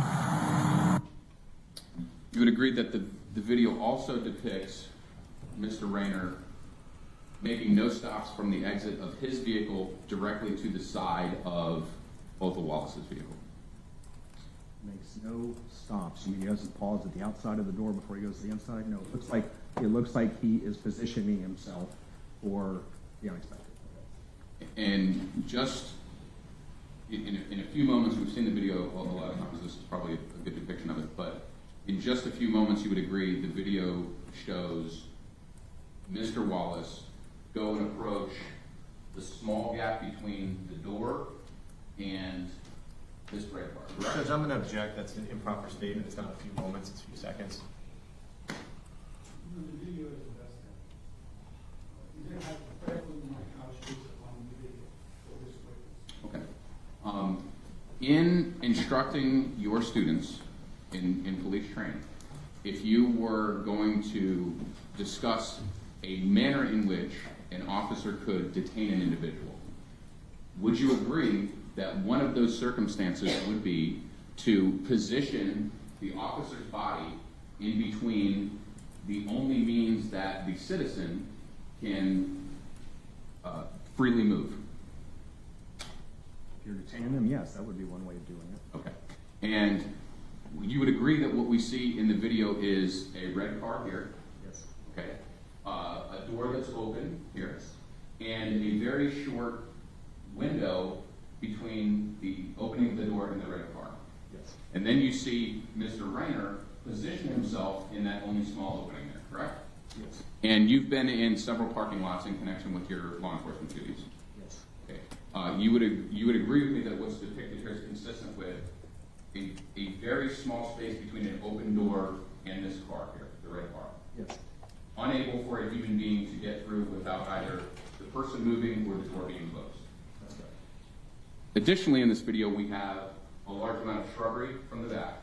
Yes. It would not be reasonable to assume that a person in the same situation could leave through the back. Not sure that's true. Okay. There's a lot of evidence of people going over that fence. Sure. Certainly, you'd get cut up and it would be difficult. I don't know if you get cut up or not. I mean, it seems to be a popular way to get into this complex. Okay. Have you ever been around? Okay. Have you ever been around Palmettos in Florida? You ever walked through the woods? Yeah. You can get pretty cut up with those, can't you? Can, sure. All right. So when Mr. Rayner walks up to this point of the open car door, he has blocked Mr. Wallace's ability to freely leave from his vehicle. I would think that that's true. Okay. Yes. And now we've kind of gone, I think we're 4 seconds into the video right now. In the previous 3 seconds, you've agreed with me that there were no observable items of criminal activity in the video, correct? In the video, no, but I don't know what's going on in Rayner's head. Again, but I can't see anything. None of us can. Okay. And similarly, and I'm sorry, I didn't mean to talk over you, but as we are here now, 4 seconds in the video, right before Mr. Rayner approached the side, you'd agree that there is still no criminal activity depicted in the video. I'm not sure. You're talking about before he gets to the door? No, sir, I'm asking you, let's just start with 4 seconds into the video.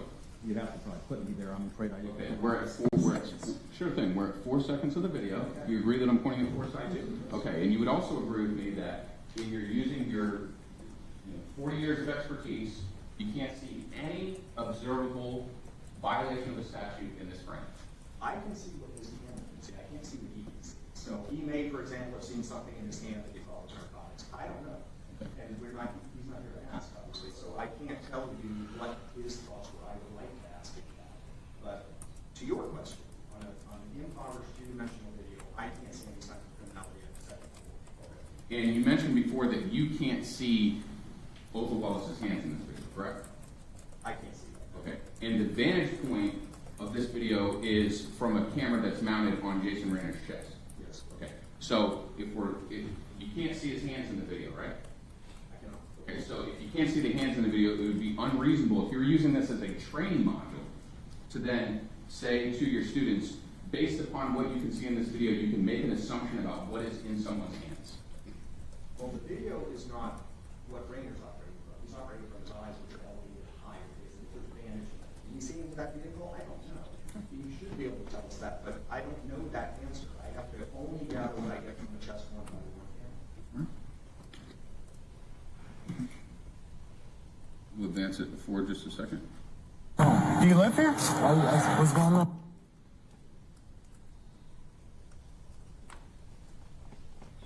Sit down. Sit. And we've advanced now to 9 seconds. I think we can agree and probably move on from this point that you don't know what Mr. Rayner did or did not see in this particular frame of the video. I can assume he's looking at his hands because of where the light is. He's attending to his hands, whether or not it has actually registered specifically that he has a phone, he has what appears to be, some type of object in his hand. I can't say that. Okay. And do you have a good recollection of the state's questioning of you just a few moments ago? Yes. And my recollection, and correct me if I'm wrong, would like to show you what's been, I believe it's a composite exhibit 31 from the state. There were some photographs taken. You looked at some photographs that were taken of the interior of my client's vehicle? Okay. You reviewed those in consideration of your testimony here, did you not? Okay. And as a law enforcement officer, as an expert who travels all around the world, you're probably familiar with what a switcher suit is, correct? Yes. Okay. In connection with your direct testimony to the jury, were you provided that picture of a switcher suit in my client's video? Judge, can I object in the sidebar? Yeah.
Okay.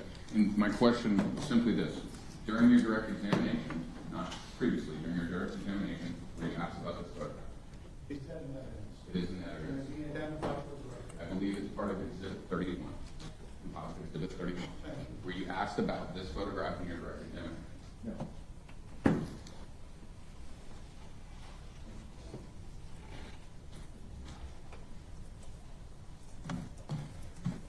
We see, you would agree that Mr. Rayner's hand is upon Mr. Wallace's shoulder, or at least approaching it in this particular frame. He's touching him, it's certainly. I don't know if he's touching him, but it is.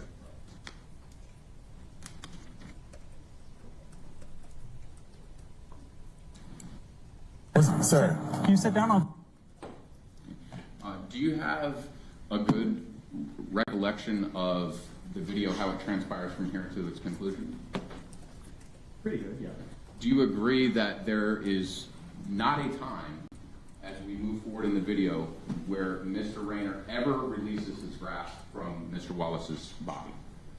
Again, it's in the spirit of being precise. I don't know if he releases his grip. On the video, it appears that he's touching him. That's the problem with two-dimensional videos. It's like lap depth, so I can't tell you which it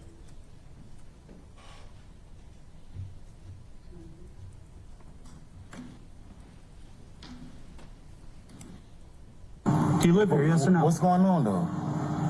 Who? Charlie 777. No, back up. Stop. Stop.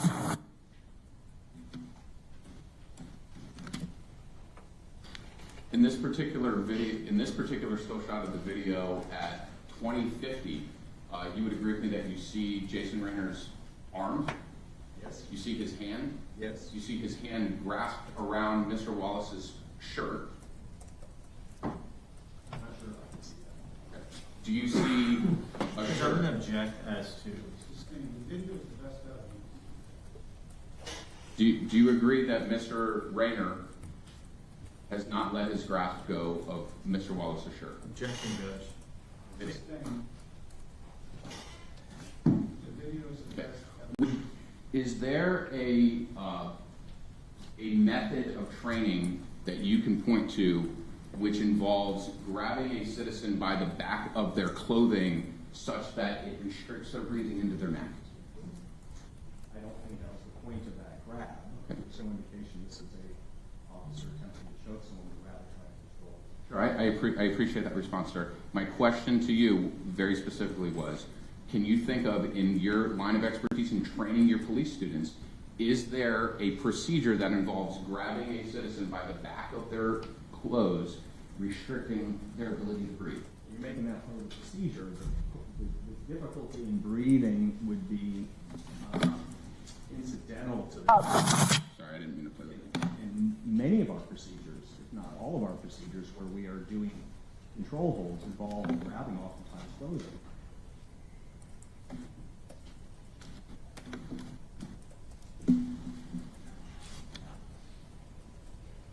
And we talked a little bit before about commands to a citizen. And let's talk about the other side of that in terms of compliance. So you would teach your officers that if they are, acting upon some reasonable, belief, that a person has to obey the commands. They have to comply, right? I mean, there are some considerations. For example, if an officer is unreasonably using deadly force, a person does not have to comply and be killed. But short of that, yes, individuals are required by statute and officers are taught that, to comply with their commands, right or wrong. And as I said, the rightness and wrongness is usually determined in a tribunal setting. Sure. And a component to your training of police officers is kind of how to manage the human factor of stress in the moment, right? Yes. Okay. And stress has a physical manifestation. Do you agree with that? I do. Heightened breathing. Yes. Inability to concentrate. Yes. Inability to articulate oneself. Sometimes. Decision making can be impaired in many regards. Yes, I mean, if I can just break for a second, you're saying stress in its extreme, because there are many levels of stress where none of this is impaired. So depending on how acute the arousal is, those things can happen. It doesn't happen to everyone at the same time. Those are certainly artifacts of stress. When you see somebody experience the kind of severe stress. Thank you. And I think what we can both agree upon is the reason why you need to train law enforcement officers to manage those emotions is because without the training, human beings are going to be susceptible to have those emotions overcome them in a stressful situation. It's possible. Some of it's personality oriented, but yes, we assume that we're training officers to a standard, and that standard applies to all of them. Yeah. So if a citizen doesn't have such training, they're potentially not equipped with the tools to deal with the stressful environment. Awesome. And before you had mentioned that I think as society, we universally accept that police officers are vigilant protectors of the community. Did I accurately characterize your testimony before? I don't know, but I'd agree with that statement. Okay. So it's your testimony before the jury that every single person in the community except the law enforcement officers are vigilant protectors of the community? Judge, I'm not objecting. That's the speculation. That's not what the witness said. Would you train your officers when they're going into, let's say, for instance, a high crime area, that the officer should have an expectation that the citizens that they may encounter will view them as vigilant protectors of society? Well, I think that the community at large, and I don't like to speak in extremes. I mean, I'm a scientist, so there are always outliers, and there's always reasons why somebody wouldn't do something. But I think collectively, the community does agree that proactive policing is important for the sanctity of the places that they live. Yeah, and proactive policing is often applied to the most impoverished areas of our communities. Would you agree with that? Most of all. Right. In the video, or you still need him there? I don't want him to be examined just standing up in the background. Your Honor, I think you can sit down. Thank you for pointing that out. See, we still need the video. No, Your Honor. I might use it on the redirect, Judge. I don't know how much it's going to be. I'm sorry? I don't know how long he's going Would to you, I'm happy to move it back now if you'd like, Judge. You want to move it back now? Let's move it back, and we'll move it back when it's time to use it.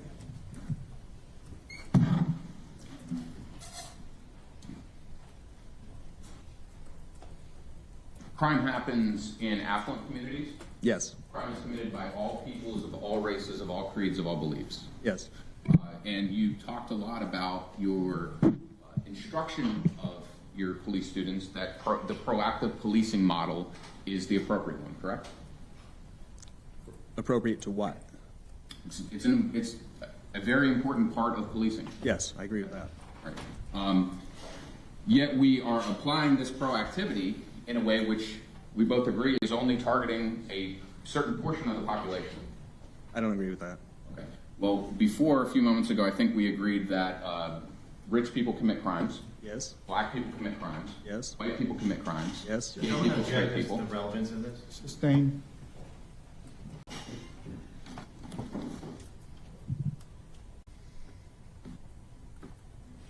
There's a limit to proactivity, though, correct? Yes. Just because an officer wants to be proactive doesn't give them the ability to go and make a command upon someone. No, the ability to be proactive is sort of a general theme.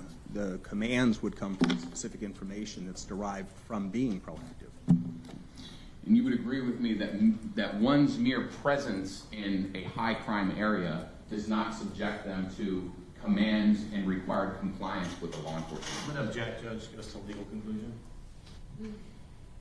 Overrule, answer it if you can. I can tell you what we train officers to do. Hypothetically, mere presence is not sufficient for a person to be stopped just because they happen to be in some particular location. Mm-hmm. In terms of location, you gave an example before about kind of where there are aberrations of the baseline. Do you recall that bit of testimony? I do, yes. Okay. And I think the example that you gave was the church on Sunday morning, right? Yes.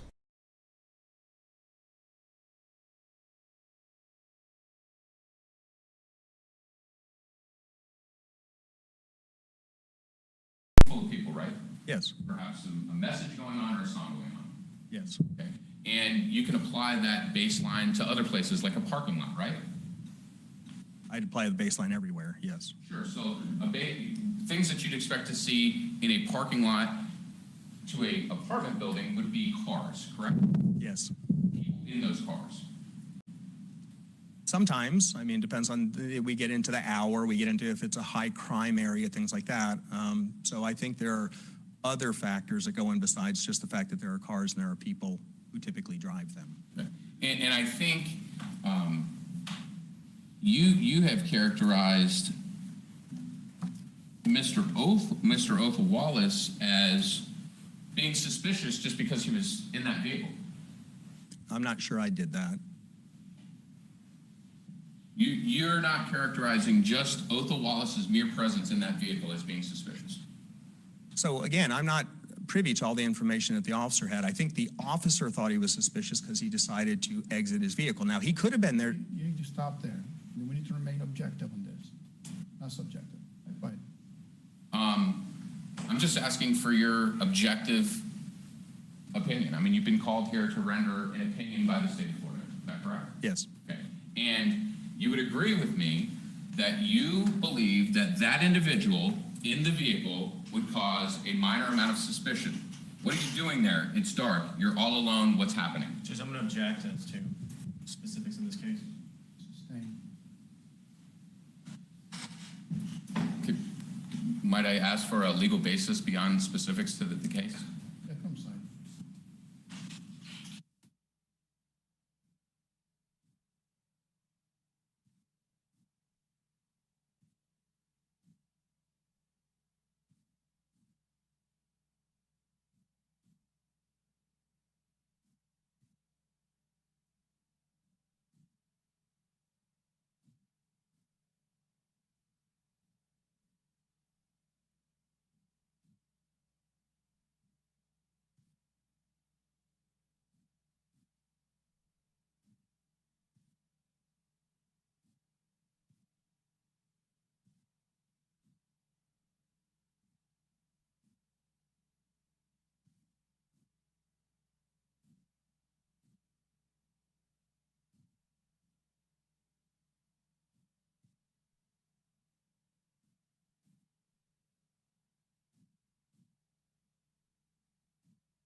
may proceed. You testified before that Mr. Wallace was startled, He appeared to be startled to me.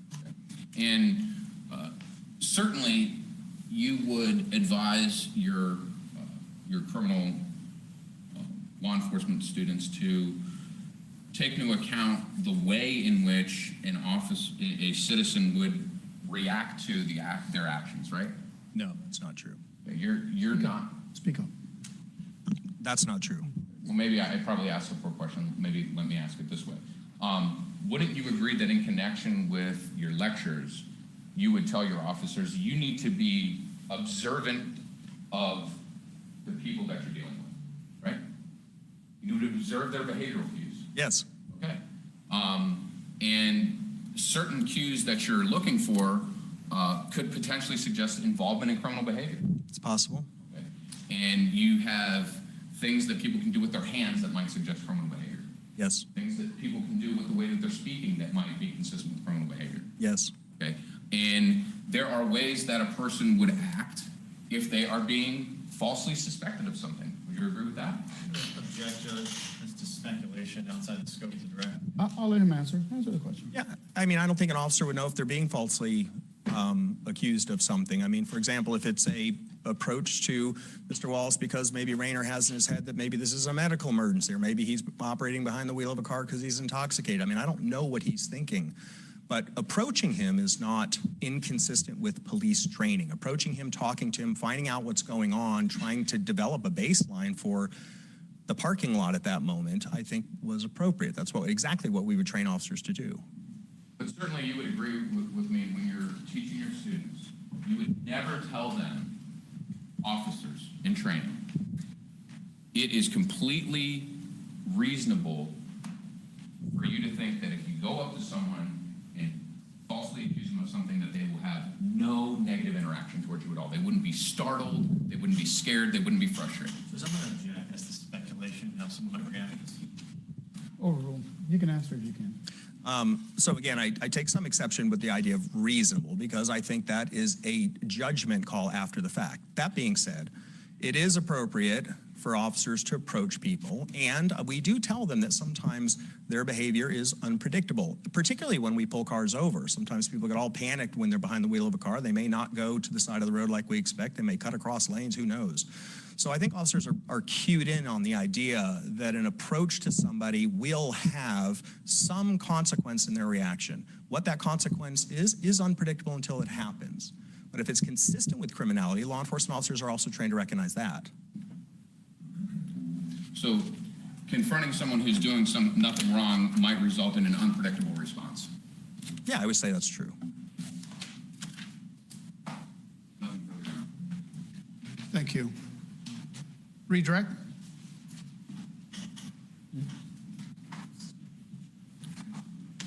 Say it again. Oh, yeah, that's fine. It's okay. Judge, I don't have any questions at all. All right, can you Yes, sir. fix the screen? All right. May the witness be excused. State. Yes, sir. Defense.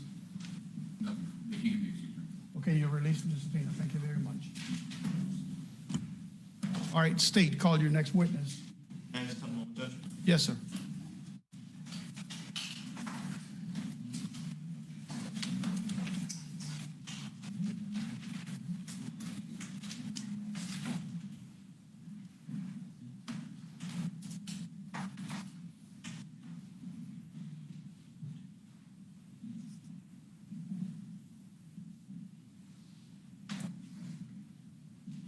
Your Honor, this time the state rests. State has rested. Ladies and gentlemen, this is a procedural stop that I have to take at this moment. I'm going to ask you to step into the jury room, please. All rise for the jury.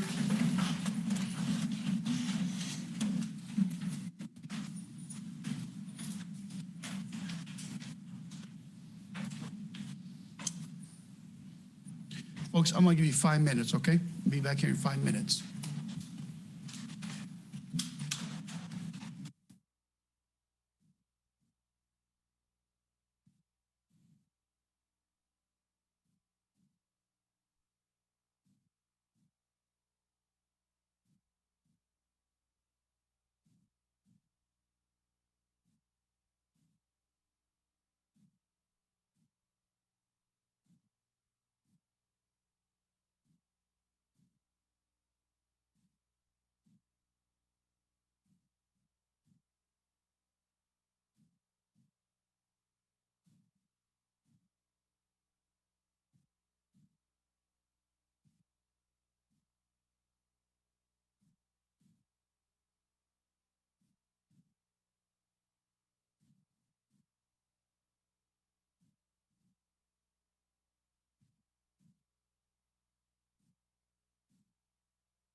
All right, do we have a motion from the defense?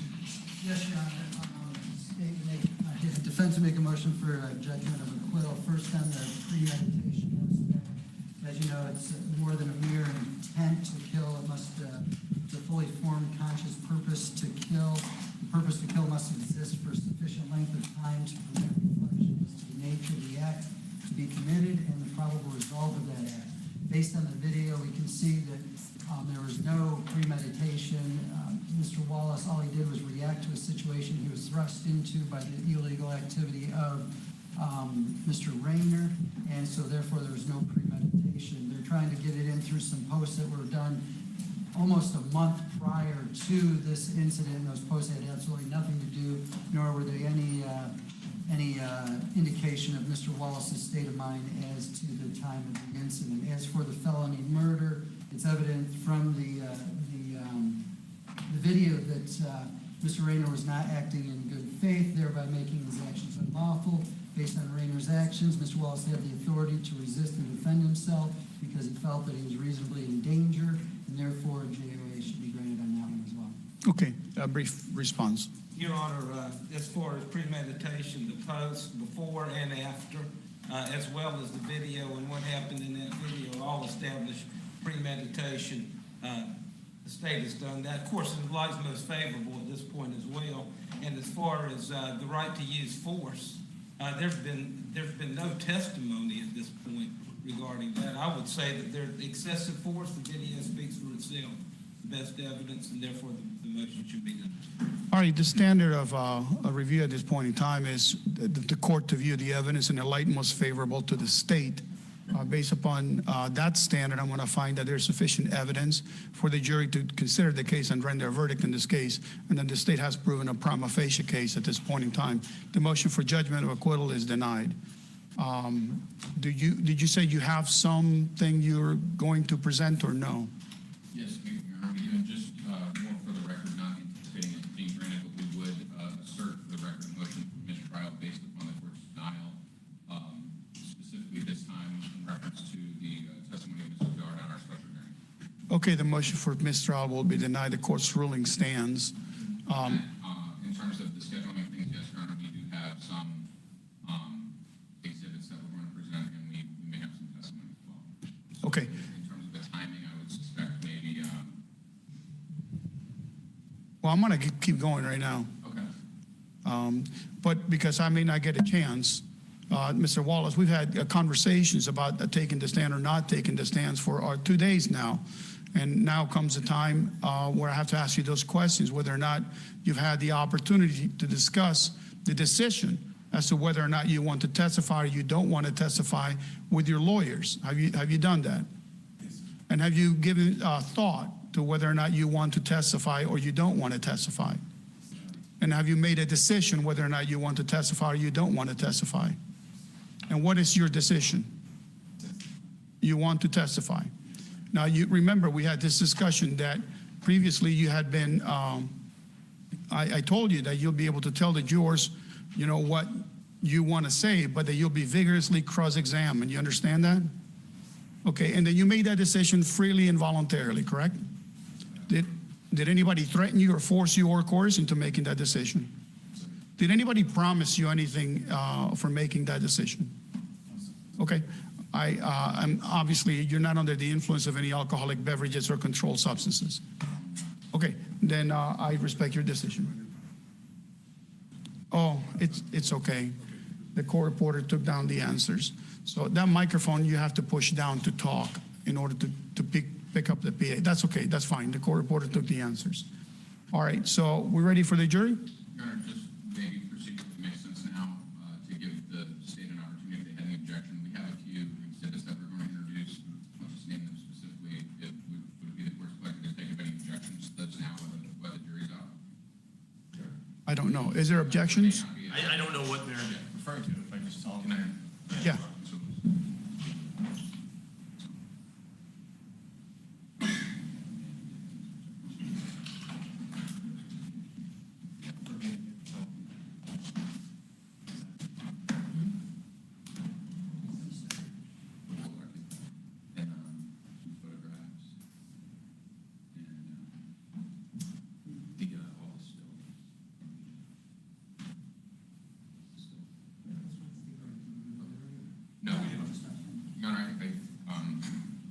just for the court's edification here, we have the body worn camera audit trail, which we talked about. We certified that. There's something else authenticated through Mr. Kyle's. I believe there's an objection to that. We have 2 photographs that we believe were authenticated. We moved those in. I don't believe there's an objection. We also have still shots, frame-by-frame stills, which by stipulation we're agreeing to admit. And I think the only matter of contention is our desire to introduce body-worn camera footage from Amanda Dickens, essentially 30 minutes, an hour before the interaction on video with Othal and Jason Rayner. And in that video, she has a very brief exchange with Mr. Rayner. They don't talk at all. The purpose of that would be effectively to provide some more information on the bias and credibility of the testimony of Ms. Dickens, where she said at a prior time she was very certain that it happened at this trespass location, and the video shows otherwise. As in terms of the relevance, that would be the relevance ground. In terms of the admissibility, we believe that she has not only authenticated it when she was testifying. 2 things. First off, Officer Dickinson, she already admitted that she didn't make that statement at that time.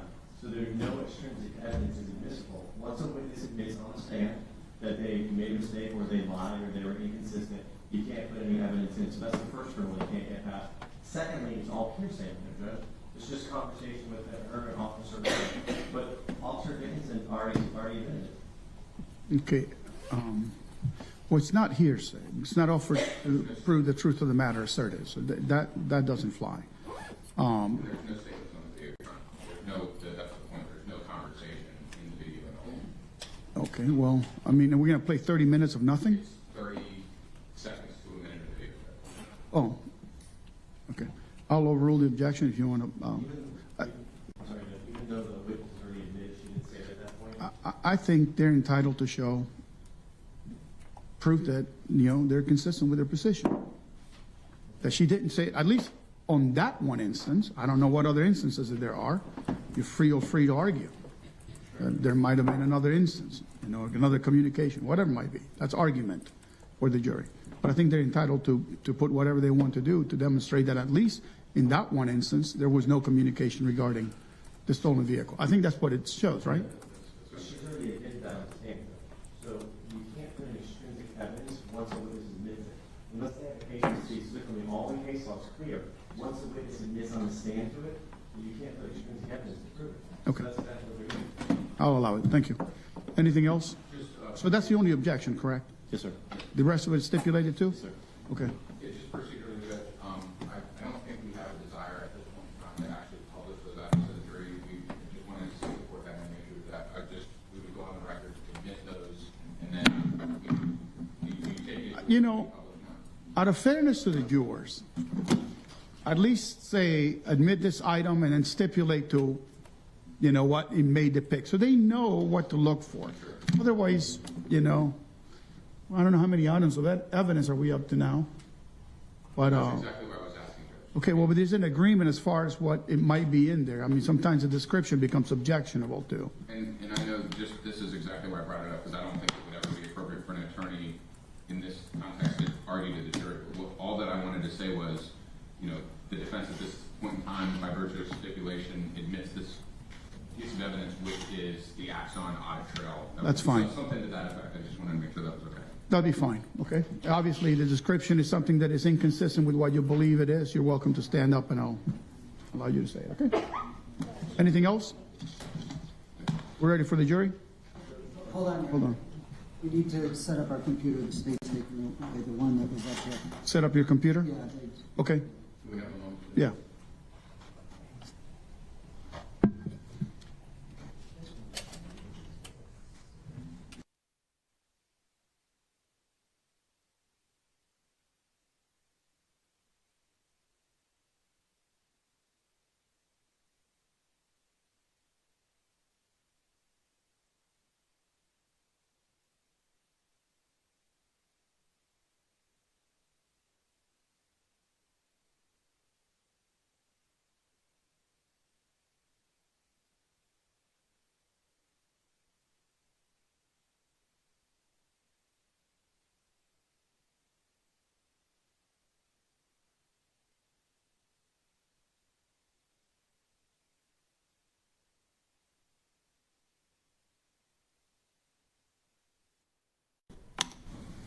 Defense, you have an objection to that? No, I think it's in line with the rule. Okay. This one, this is two, and this is three. Want to do that first? Do we have these? Let me know when you're ready. Okay, Your Honor, if I could just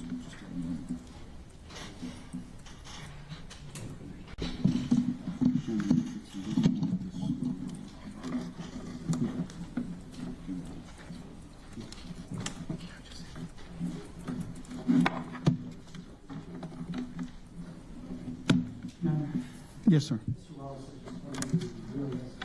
Oh, take him. Bill. I'm sorry, Bill. Wait. They have to take. Go ahead. He needs to go to the restroom. Take him.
All rise for the jury.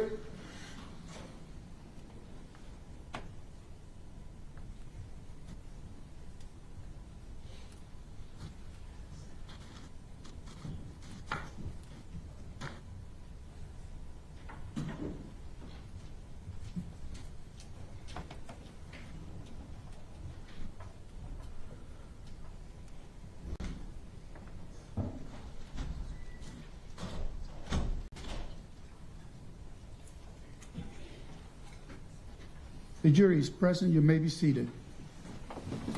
The state has rested. Defense? Your Honor, this time we call Othal Wallace.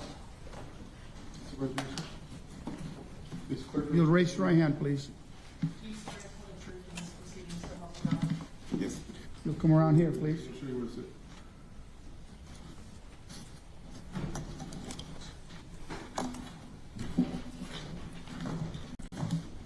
Witness is seated, Your Honor. Make sure you speak loud and clear so the jurors hear what you have to say. You may proceed. Good morning. Would you introduce yourself to the jury? My name is Othal Wallace, T-H-A-L-W-A-L-L-A-C. And Microphone just a little bit up. Sometimes it picks up your breathing, but I'm good right here. get close. Thank you. and Othal, where did you grow up? I was born in Gainesville. Later, I moved to Daytona Beach, Volusia County. Then I stayed in DeLand for a while and moved to Broward County. Then I moved back to Daytona. All right. And back on June 23rd of 2021, where were you living? I was living in Daytona Beach, And what was the address? 133 Kingston. Now, were you working at that time? Yes, I was. Where were you working? At the McDonald's off of Bevel Road in Daytona Beach. All right. And back on June 23rd of 2021, did you work that day? Yes, I did. And what were your hours that day? I was to open, so I went in about a little after 4:30 in the morning, 4:30 in the morning, and got off shortly after 3:30, between 3 and 4. And after you got off work, what did you do? I drove home as I always do. And then did you stay at home the rest of the night, or what did you do? Well, when I got home, I took a shower. I had to go see my other kids. I have 4 kids that reside in the Volusia County area, 2 that were where I was living, and 2 lived with them. My other kid's mom lived over in Daytona, so I had to go to see them in Daytona. And I was just trying to split the time, share my time with all my kids. And I probably should ask you, who all lived with you at 133 Kingston Ave? My 2 daughters, should I say their name? You don't have to. My 2 daughters and my girlfriend at the time, Taisha. And how long were you out seeing your other children? I had left after I took a shower, so it was after like 4:30 or 5 maybe, and then I didn't come back until like a little after 8:30. Okay. All right. And you've seen everything, that the video and everything, and obviously you were there. But when you got home, back to your apartment, what were you doing in your vehicle? I was just sitting in my vehicle. I was listening to music. I had taken a phone call, and I just went back to listening to music and just relaxing and smoking my cigar. Were you ever aware of a vehicle pulling into the parking lot area? I noticed lights because I was just sitting there, and it was fairly dim in the parking lot in the back at that time. So I was just sitting there, and I noticed the lights, and I didn't notice the vehicle just about until it was in front of me, like in front of my car. Would it be safe to say you were preoccupied with what you were doing? Yeah, I was just minding my business. I was minding. And at some point, did you notice Jason Rayner walking towards your vehicle? I noticed the individual with a flashlight. I didn't know it was Jason Rayner, but I did notice the flashlight, and it startled me a bit, and I was kind of like nervous and just caught off guard. So I was looked up to see what was going on. And when you noticed the flashlight, where was it shining? It was directly in my face. I was just about blinded from it. From the time that you noticed the flashlight in your face to the time that Jason Rayner was at your vehicle, approximately how long did that take? It was quick, like within seconds, almost I would say just about immediately. And as Jason Rayner approached, what were you doing in your vehicle? I had already opened my door because I was prepared to get out the car as I usually do to go in the house. So I was just gathering all my things. That I basically had stuff on my lap, and I was just kind of collecting, overseeing the car before I get out and just getting ready to go in the house. I already had the door open, so I had my leg out. And so you had one leg out and you were starting to stand up, is that what you're saying? Yeah, I was in the motion of getting out of the car. All right, and as you were getting out, did you see Jason Rayner in close proximity to you at that time? As I was getting out, by the time I made it to stand up, he was like just about he was like in the car door, in the area of the car door, and making his way in between like the opening of the car and like me. You know what I mean? And at that point, how did you feel when he was standing in that area, I guess? Like I said, I was already like nervous and kind of surprised, a little shaken up because I didn't know who it was, and I'm not, used to nobody approaching me back there. So I was nervous and confused, a little like, caught off guard. And how tall are you? 5'7".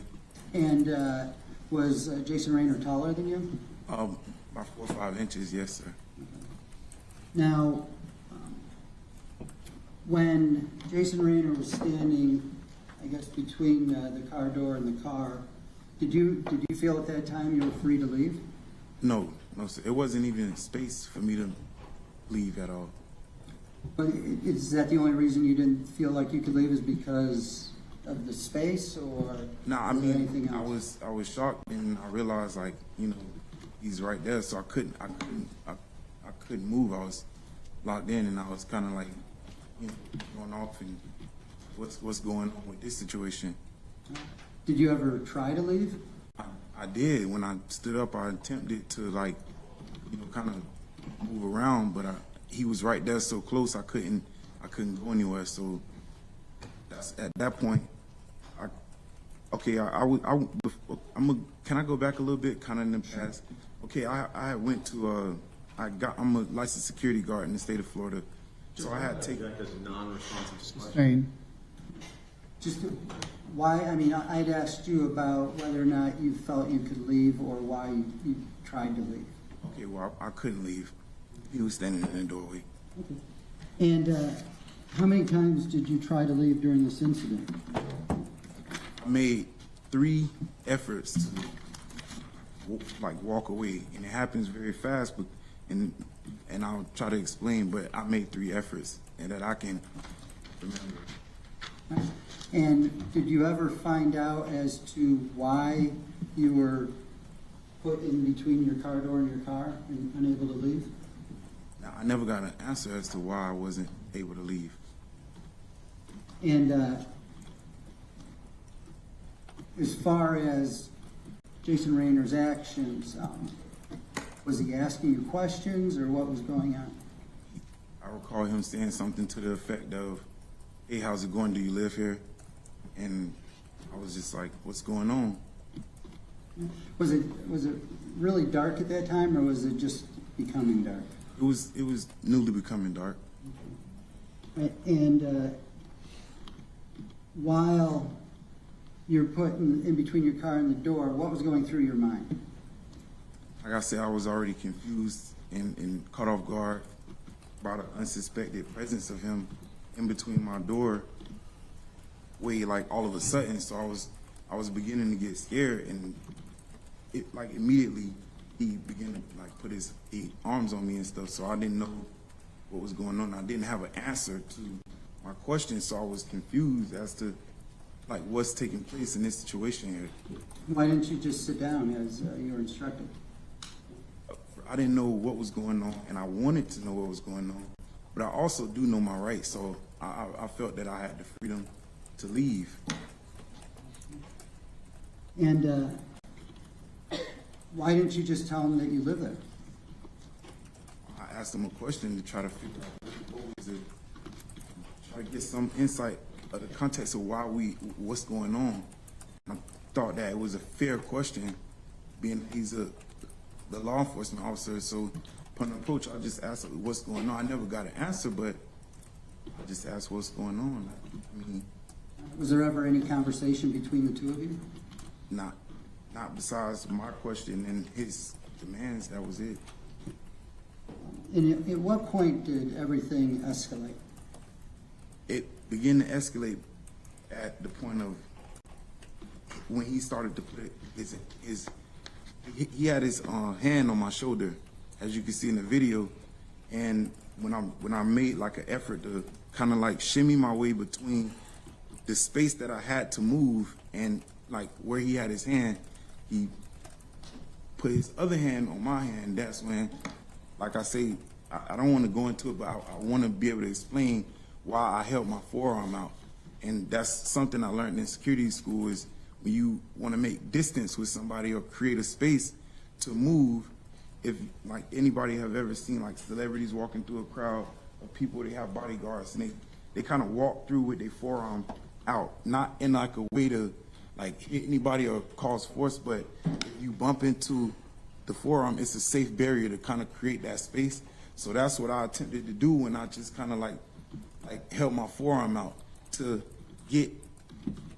If you look on the video, the door is open and he's standing there. So if I can hold my forearm out, I can create a space where I can maneuver, because I don't want to become physical with him. I'm just trying to kind of make my way out of this small space that I found myself in. And at that point, were you fearful at all?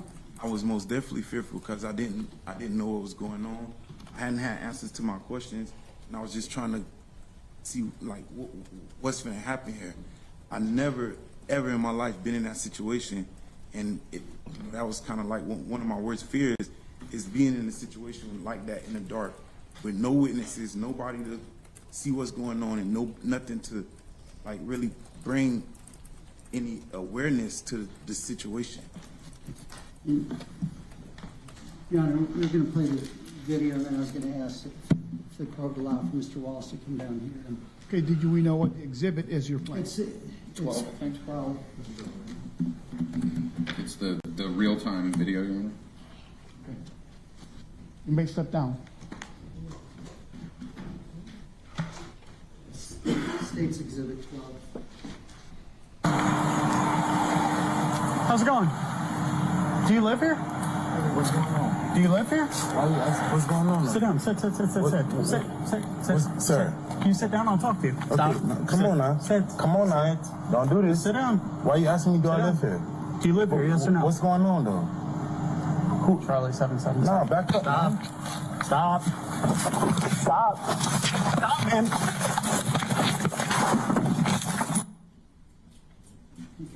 If we could back it up. Okay, right here's a good spot. At this point here, you testified earlier that the light was in your eye. Yes. What's going on right here?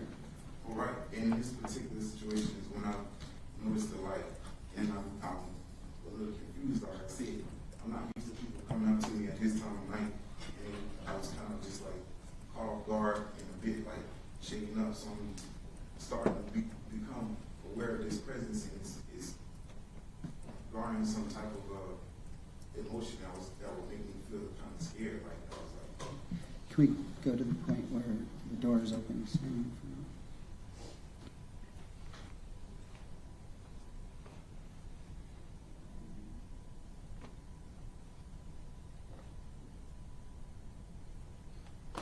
Okay, at this point right here, explain, I guess, where you are in relation to Mr. Rayner, because obviously we can't see him.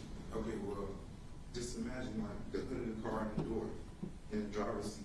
At this point, I had just stood up. So when you're getting out of the car, you automatically turn sideways. It's like a normal motion. So as I'm getting up, I'm turned sideways. And he's basically right here. And that's when you can see his arm on my shoulder. And my hand, like, when I'm getting out of the car, my phone was on my lap, so it's kind of sliding down. And I'm always aware that I cracked many phones by just standing up. So I always like kind of grab whatever's on my lap. And that's what I was doing. And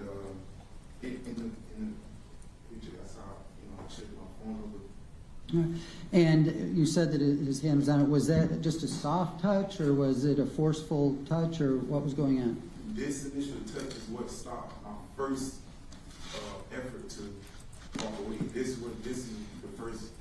If you see, okay, I can't really see, the screen is big. Can I take a step? Yes. Okay, so the screen is kind of big, so at this point, you can see, if you go back, you can see where my shoulders shifts. So I can't, now I realize I don't have my freedom to walk away right here.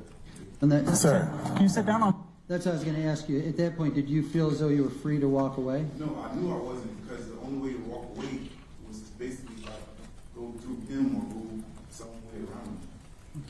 Can you go a little further? Come on now. Come on now. Don't do this. Sit down. Why are you asking me to do all that? All right. Okay, wait, we can't talk if the video is playing, and we can't both talk at the same time, okay? Only one thing at a time. Let me ask the question. Go back just a little bit.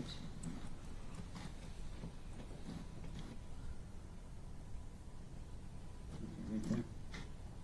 All right. And if you were unable to, in your mind, leave when there was one hand on your shoulder, how did you feel when the second hand was placed on your other shoulder? It furthered my fear of what might take place between me and the individual at the time. If you look, he's holding my shoulder, like pushing me, basically pushing me, and then he shifted me back towards a way which would kind of, if I took a seat, I would sit directly on the driver's seat. So that's kind of what's taking place in this, Move forward. in this frame. Can we do all this here? Do you live here? Yes or no? What's going on though? Radios. 777. No, back up. Man. Okay, so- Now, at that point, you hear him radio, go to his radio, takes his left arm off you, and that's when you bring up your left forearm. And why at that point did you make a more concerted effort to leave? Because for various amount of reasons, I hadn't had any answers to any of my questions. I'm scared as I can possibly be. There's no witnesses, so now I'm thinking that he's gonna call somebody else.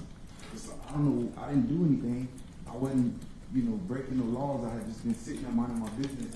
So now it seems like there's about to be more people to come assist him with whatever he's finna do to me. And I don't know what's going on. Nobody has answered any of my questions. I'm 10 feet away from going into my apartment. I don't know what's going on. So that was my effort to be like, okay, now I have to become a little more assertive in my effort to walk away. And that's when I held my forearm out and just kind of try to make more All space. right, go up till it gets dark, so you can't see. Stop. Okay, now at this point, you really can't see what's going on from the video, right? How close were you and Jason Rayner at that point? We was just about chest to chest because he was pulling me towards him, and like we was kind of shifting and like kind of spinning around. It was basically if you grab somebody and you have a lock grip on them and you kind of shifting around, the space is so small, like there's nowhere really for us to go, so we just about chest to chest. All right. Did you continue to try to get away from him? I was pulling away as I'm like trying. I'm not in like I'm not trying to get any closer. I'm pulling away the whole time. I'm trying to like pull away, but he got me by both hands just about, and that's how I'm like so close to him. And that was going to ask, did he still have you with both of his hands? Yeah, at some point, but then And then at some point, were you able to get away from would be his right hand? yes, I was. And how did that happen? Well, he like either lost. I'm not sure if he lost grip or just moved his hand. But when his hand did move, so like imagine this is my shoulder, and like it's a pulling motion. So when his hand did move, he started to like make movements towards his waistband, and I was starting to look and trying to like. Well, let's go back a little. As you were trying to walk away just before it gets dark, where did he have a hold of you? On my shoulder and my arm. And When you say shoulder, is that what you're talking about? Yeah, but now at this point, his hand is on my shoulder, but his grip is on my shirt, at the shoulder portion of my shirt. That's what I'm. Was he pulling on your shirt? Yes. Now in this frame, if I would have been able to walk away, it would have been like a motion like this. Like I can't really do it because I got a suit on, but it would have been more of a yoking type of motion. It would have been more. My head would have like been taken back by that motion. Now, when we get forward again where it's dark, once he was released, when his right arm let go of you, what maneuver or what motion did you make at that point to try to get away? So his right arm came off of me, but this my shoulder. So if you reverse this position, it would if you reverse it, it would be like this. So when he dropped his right arm, I kind of like tried to make an effort to duck under it, because if I could have got his right arm to go over my head, I would have been able to put him behind me, and then I would have created like that space of freedom to get away from him or whatever was going on. And then, did you notice anything when you ducked down to go under his arm? Right. When I ducked down, he kind of like shimmied his elbow and was making a reaching motion towards his waistband. And that's, at that point, I was like, you know, something, this is not gonna go right for me. And I started like basically, like, there was a deep sense of fear that my most, you know what I mean, the thing that I feared the most is probably gonna happen to me right there. So how, you said you saw his hand go towards his waistband? Yes. All right, and in response to that and your fear, what did you do? That's when I made an effort to get around, but when he moved, he still had, I can't really do it without an extra body, but it's hard to. So his arm is on me, right? And I'm trying to get under it. Imagine this arm is on me. I'm trying to get under it. But his elbow goes like this, so I can't. But when I'm doing it, his right arm is making that motion. When he makes that motion, that's when I drew my firearm and I couldn't get under his arm, and I kind of ducked. When I ducked and I fired, the gun went off at like right at my ear, and that's when like he was in like a moving type of motion, and he fell backwards, and I like stumbled back as he lost his grip on my shoulder. All right, and then Stop, man.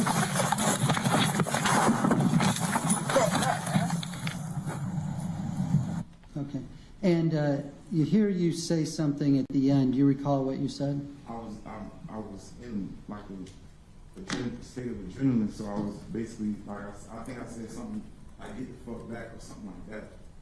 Okay. All right, you can sit back then. Yeah, we'll go back.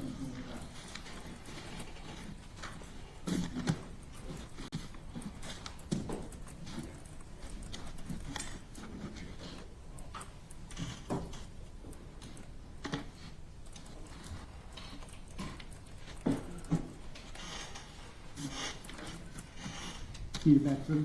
Yeah.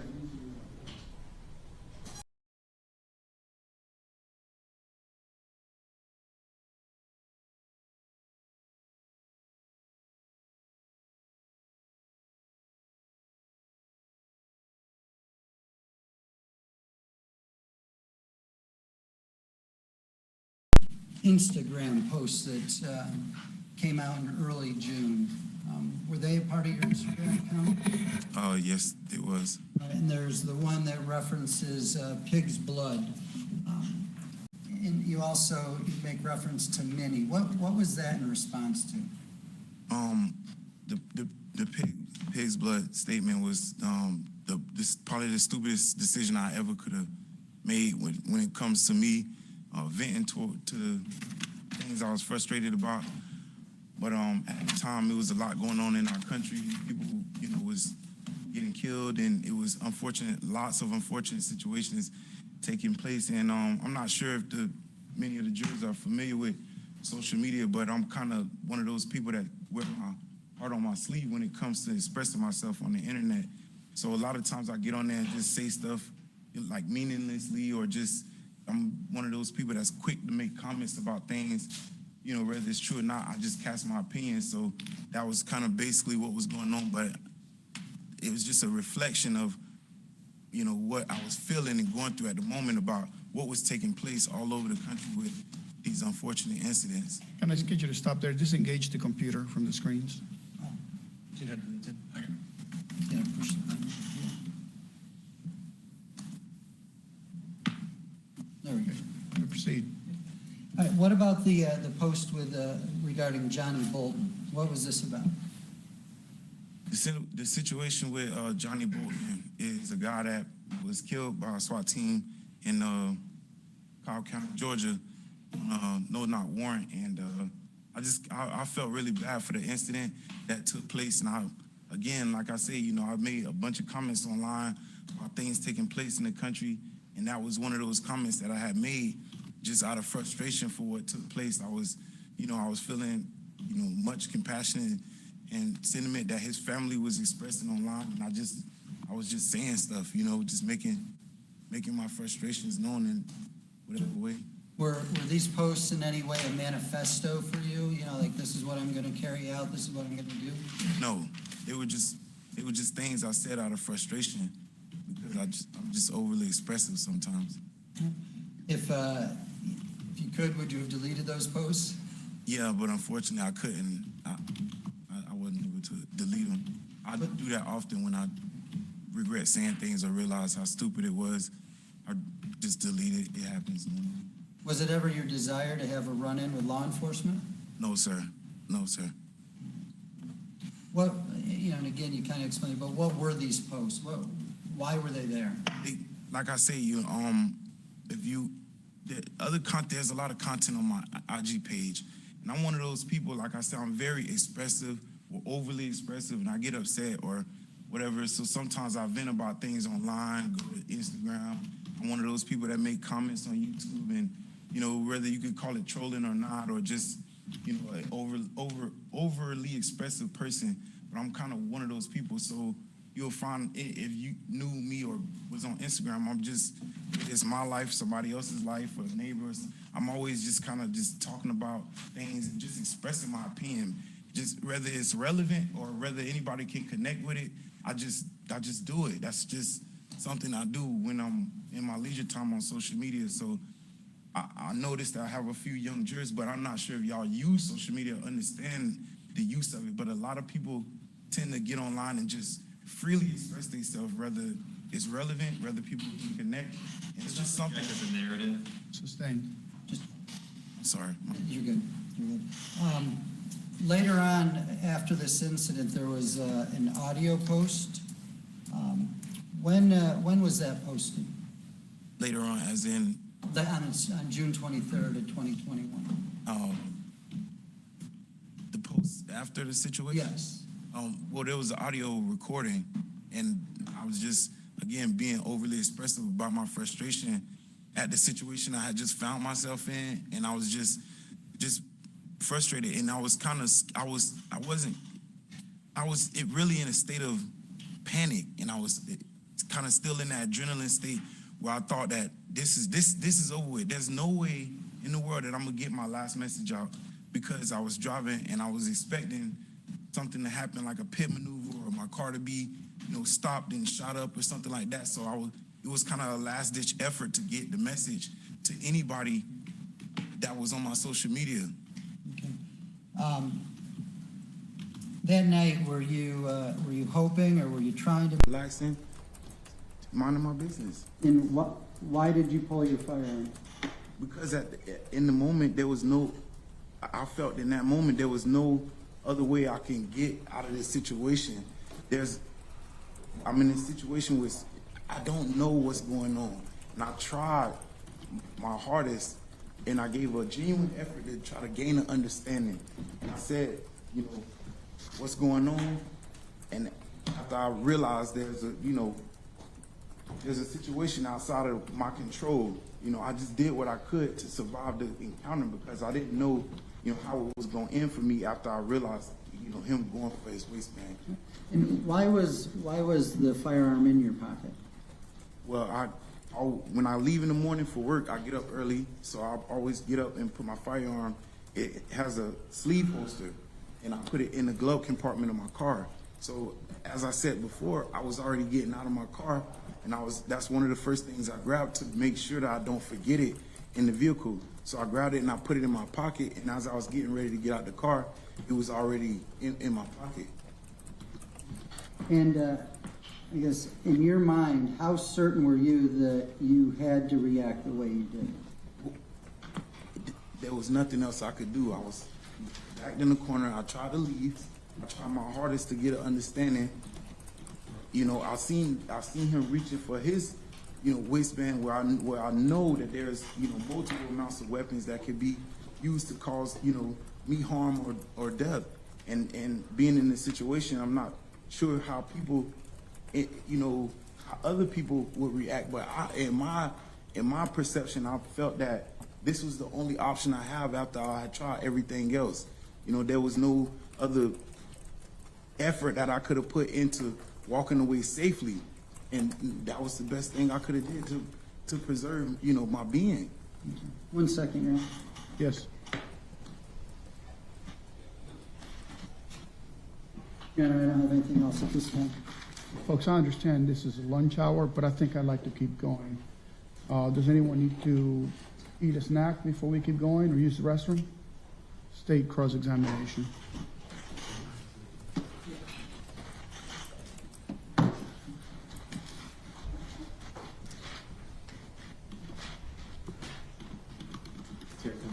Yes.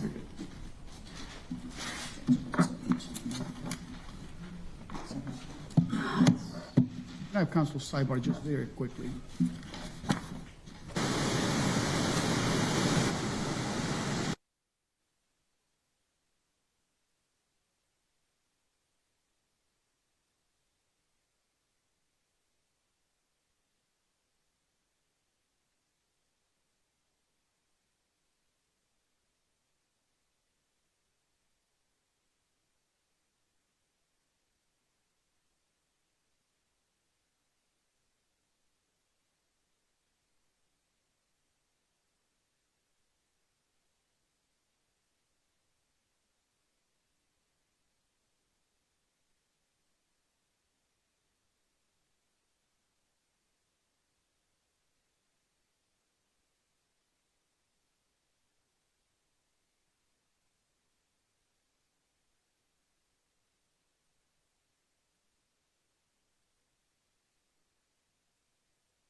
State, I already ruled on the marijuana issue, so there's no need to repeat that. But what is the next proffer that you had at the sidebar? Yes, Judge. You may be seated. Thank you. Mr. Wallace indicated he's never been in this position before, never been in a situation late at night with an officer by himself. There's 17, I said 14, it's 17 other interactions with law enforcement where he either received a notice to appear or was arrested, Judge. Yes, sir. Your Honor, he's not a convicted felon. As far as impeachment, they can ask if he ever been convicted of a felony or a crime, misdemeanor involved in the sentence. When he's talking about, I've never been in this situation, he's talking about, I've never been in a situation where I'm doing nothing wrong, getting out of my car, and I'm backed into a corner. Not that he's never had any interaction with law enforcement in the past. It's all about that. I've never had an incident with something like that had happened, and he felt that his life was in danger. And like I said, we can impeach him on if he's ever gonna, if he's a convicted felon, how many, and whether or not he's any crimes of dishonesty. But to go into all these other acts as improper character evidence, and we're filing a motion for Williams rule, and it's Judge, the state normally wouldn't file a Williams rule. We don't know if the defendant's going to testify. And once they open the door, it's fair game for us to address that situation. His answer gives the inference that he's never had any sort of interaction with law enforcement. That is misleading to the jury. However, to get into 17 specific instances would be overly prejudicial. So unless you can call back your question, I'm not really sure. I can ask if he's had interaction with law enforcement and he knows how to behave with law enforcement. He's had times where he's been with them and he's behaved appropriately. Well, that's an open-ended question, which I know he probably doesn't know how to answer that based upon what the limitations are for impeachment. The standard rule for impeachment is, have you ever been convicted of a felony? Have you been convicted of a crime involving the making a false statement or dishonesty? That's normal impeachment. His state of mind is at issue, and he claims that at the time he'd never been in that situation. So what would your question, proffer your question to me if I was Mr. Wallace? Yes, sir.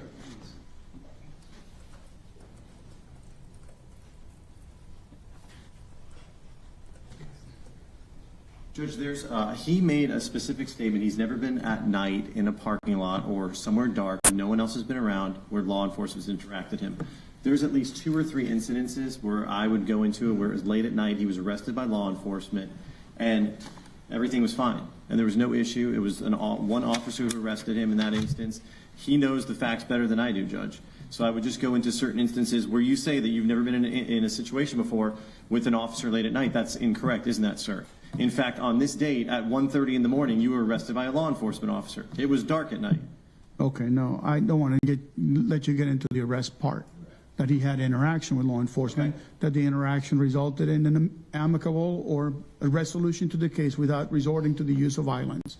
But we're not going to use the words arrest. Certainly there's no convictions, and that just establishes the state of mind at the time. Yes, sir. Based upon his answer that he had never been in this situation before. Yes, sir. Okay? All right, so, and I don't want you to say the nature of the charge either. I would not do that. It's just an interaction Yes, sir. with law enforcement before and blah, blah, blah. Okay, anything else that we need to, while the jury's out? I don't think so, Judge. I mean, if there's something close, I will obviously come sidebar before I do it. Your Honor, I just ask that he limit his hands to the one he's going to talk about, not a second, because this stuff isn't like parades around for that. I'm just organizing the different dates and night times. I mean, I'll leave that alone, so bring the jury back.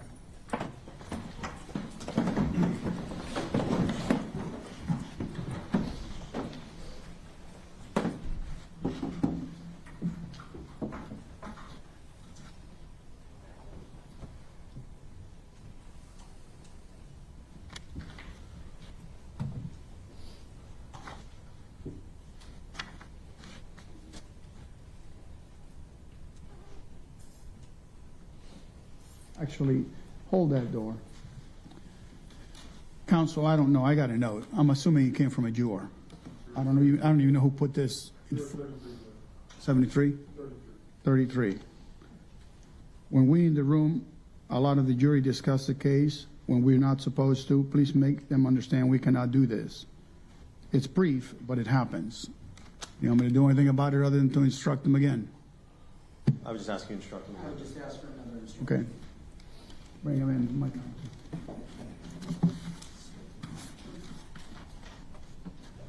All rise for the jury. Let me just...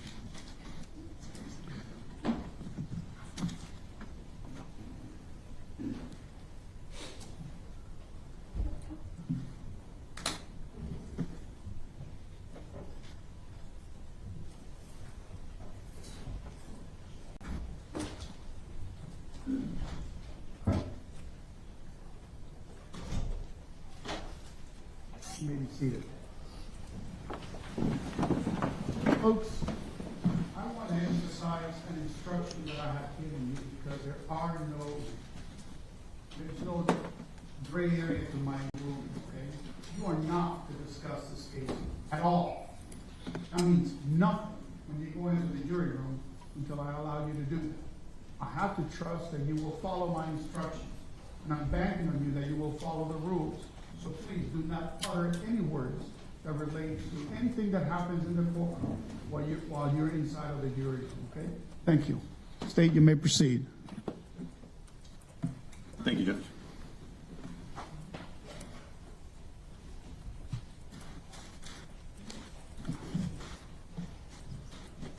Something became unplugged.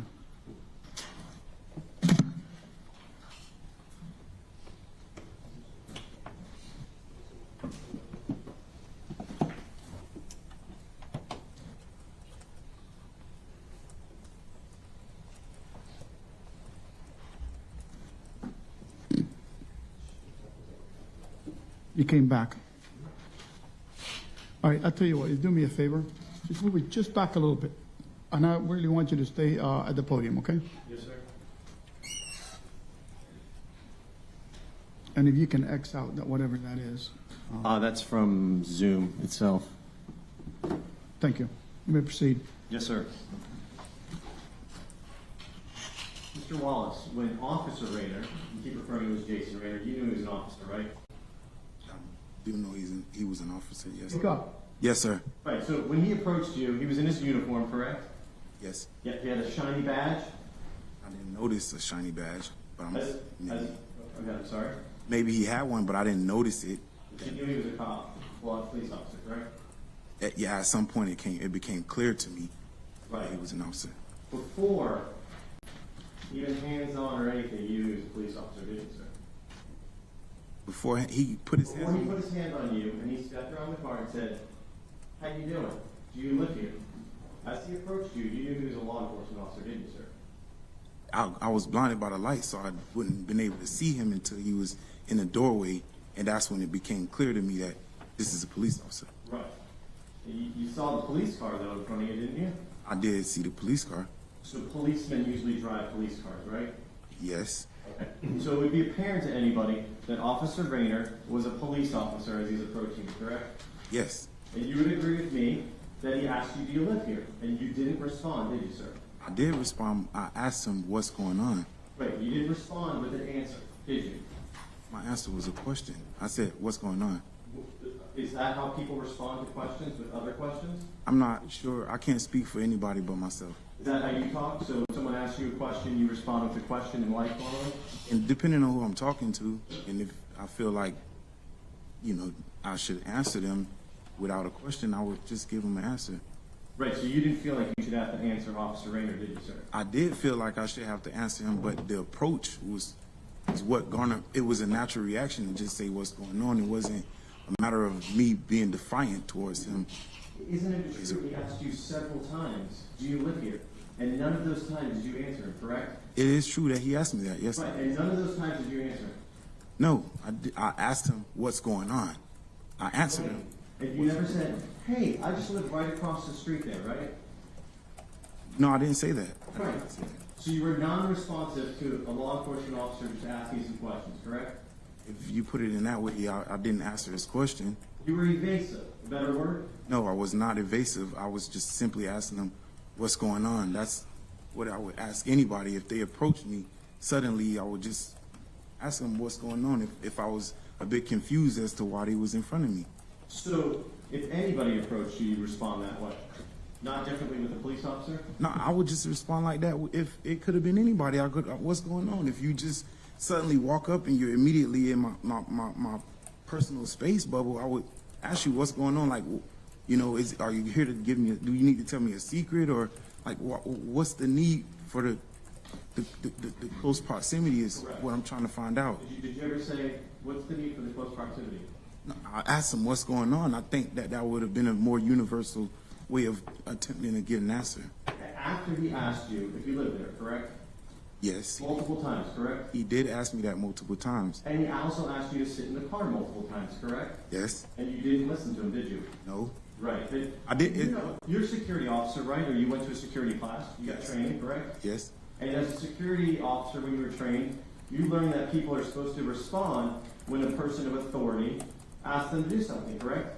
When I was a security officer, I never walked up on The anybody. question is correct, yes or no? Ask me the question again, please. When you took this class and you got trained as a security officer, Mhm. you learned that people are supposed to respond when a person of authority, a law enforcement officer, or security officer, asks them to do something, correct? Yes, if it's reasonable. So in your training, they taught you, you only have to listen to a police officer or a security officer if it's reasonable to the person who's hearing it? That's what you're telling us here? Hold on, ask me that one more time. When you went through this training, Right? as a security officer, Okay. right? Mhm. You learned that you're going to give commands to people, and there's an expectation that they would listen to those commands, correct? Correct. Right. Yet in this situation, after you received this training, you didn't listen. You didn't respond to the law enforcement officer, did you, sir? I responded by asking him what is going on. Right, but he asked you direct questions. You can understand that late at night, right, an officer sees someone in a parking lot and they're patrolling the area, that they might want to make sure that person lives there. You'd agree that's an appropriate thing for a law enforcement officer to do, right?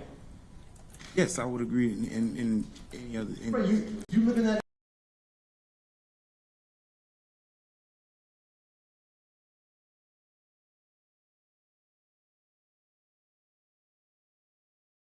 And see if that person belongs there, correct? I would want them to do that if they don't live there. Right, but how did Officer Rayner know you lived there? You didn't tell him. I'm a regular resident of the place. I park there every day. How did Officer Rayner, who asked you a direct question, do you live here? How did he know you live there? He wouldn't have known if I lived there. Right, because you wouldn't answer him, correct? I didn't give him an answer as to where I lived. No, I didn't. Right, because you were being evasive, right? You wouldn't answer any of his questions, correct? It was not an intention to be invasive. Okay. Well, when he asked you to sit down, that was evasive. You didn't sit down, did you, sir? No, I didn't. Right. In fact, you testified earlier under direct that you had no other option but to kill Officer Rayner that night, correct?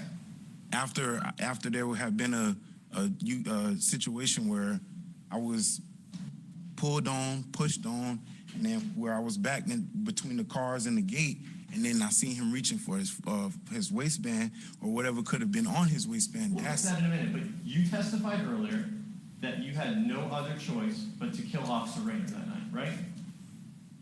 And after everything else I had tried, that had become the only option that seemed to be. Did you try turning around and sitting in the car? Did I try to turn around and sit in the car? As he asked you to do? I tried to walk away. Sir, that's not the question. You said you had no choices. Did you take yourself and sit yourself in the car when a law enforcement officer, who you said, from your training, you know you're supposed to listen to them, asked you to sit in the car? Well, he was pulling me at that point, so I wouldn't have been able to sit down. Sir, at that point, he has his hand on your shoulder and he's saying, sit, sit, sit, sit, right? He's not pulling you at that point. No, you watched not. that video 50 times, correct? More than that. Right, and you would agree with me, at the point when he's asking you to sit, sit, sit, sit, sit, he's only pushing you backwards actually to get you to sit down, correct?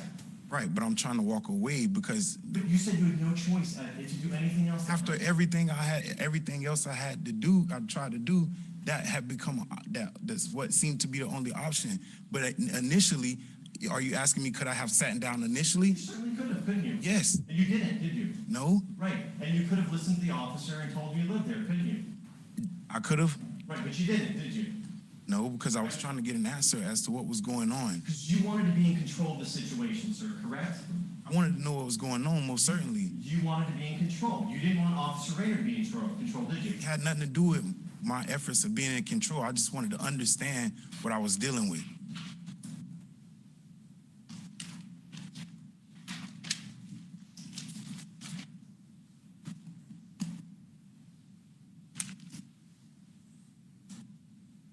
Bro, if they come for me, it's a message to y'all, bro. I'm not gonna back down. Whose words are those? Those are my words on Instagram. Your words. About police officers, correct? No, it's not about police officers. Really? Not that message is not pertaining specifically police officers. I was just Why don't we get into that then? You sat through the trial, correct? I've been sitting. Yes, sir.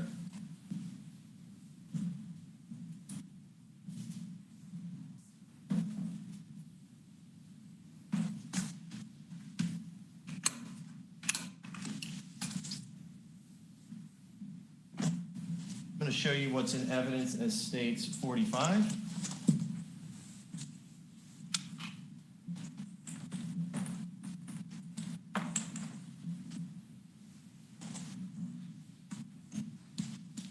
I'm just going to stand up here, okay? Yes, sir. So let's read. One day I will take great pride and honor in getting me some pig's blood on me. Were you talking about little piglets? No, no, Talking about farm animals? not specifically farm animals. You were talking about police officers, correct? Not just people. Not like just. I'm just talking about people that don't see me as human. What people do you refer to as pigs? People who don't see me as human. So you were going to get pig's blood on my hands and boots. If you can't feel the enemy following me now, I'm going to be healthy for you. I pray against my enemy and I wish death to all. Right? That's your words. Yeah, but you didn't read it as it's. Right? Well, let's go. But I want to go on. So if you remember, you had been texting with your friend, right? And your friend actually sent a screenshot of this with you and told you you shouldn't be saying that because you're going to get your account closed down, correct? He said something to the effect of that, sir. Yep. In fact, he says, love you. I love you getting banned. That means he's afraid your account's going to get banned by what you're saying, correct? I'm assuming that's what he was intending to say. You had a conversation with him. I said I'm assuming that's what he was getting at. What did you take it to mean? I just agreed and said I'm assuming that's what he was getting at. Right, and you said, fuck these crackers and their power, I'm speaking to them. You didn't care, right? I'm talking about the people of Instagram who have the power to shut down my Instagram. Right, That's what I'm okay. talking about. And then you say, you're right, fam. That's why I've been not tagging my old tags. So you were avoiding tagging your old tags on your account, correct? Because you didn't want to get caught. Caught doing what? You said it. Why I've been not tagging my old tags. Right. Meaning saying. You've been tagging things that were antagonistic and anti-law enforcement, correct? No. I've been tagging other things that may have been the reason why my Instagram got shut down. It had nothing to do with police officers in specific. Well, let's talk about that. You say, I'm tagging my old tags, saying too much, bro. I want their blood, for what they've done in Minnie. June, they killed another brother. Mm-hmm. Who killed a brother in Minneapolis?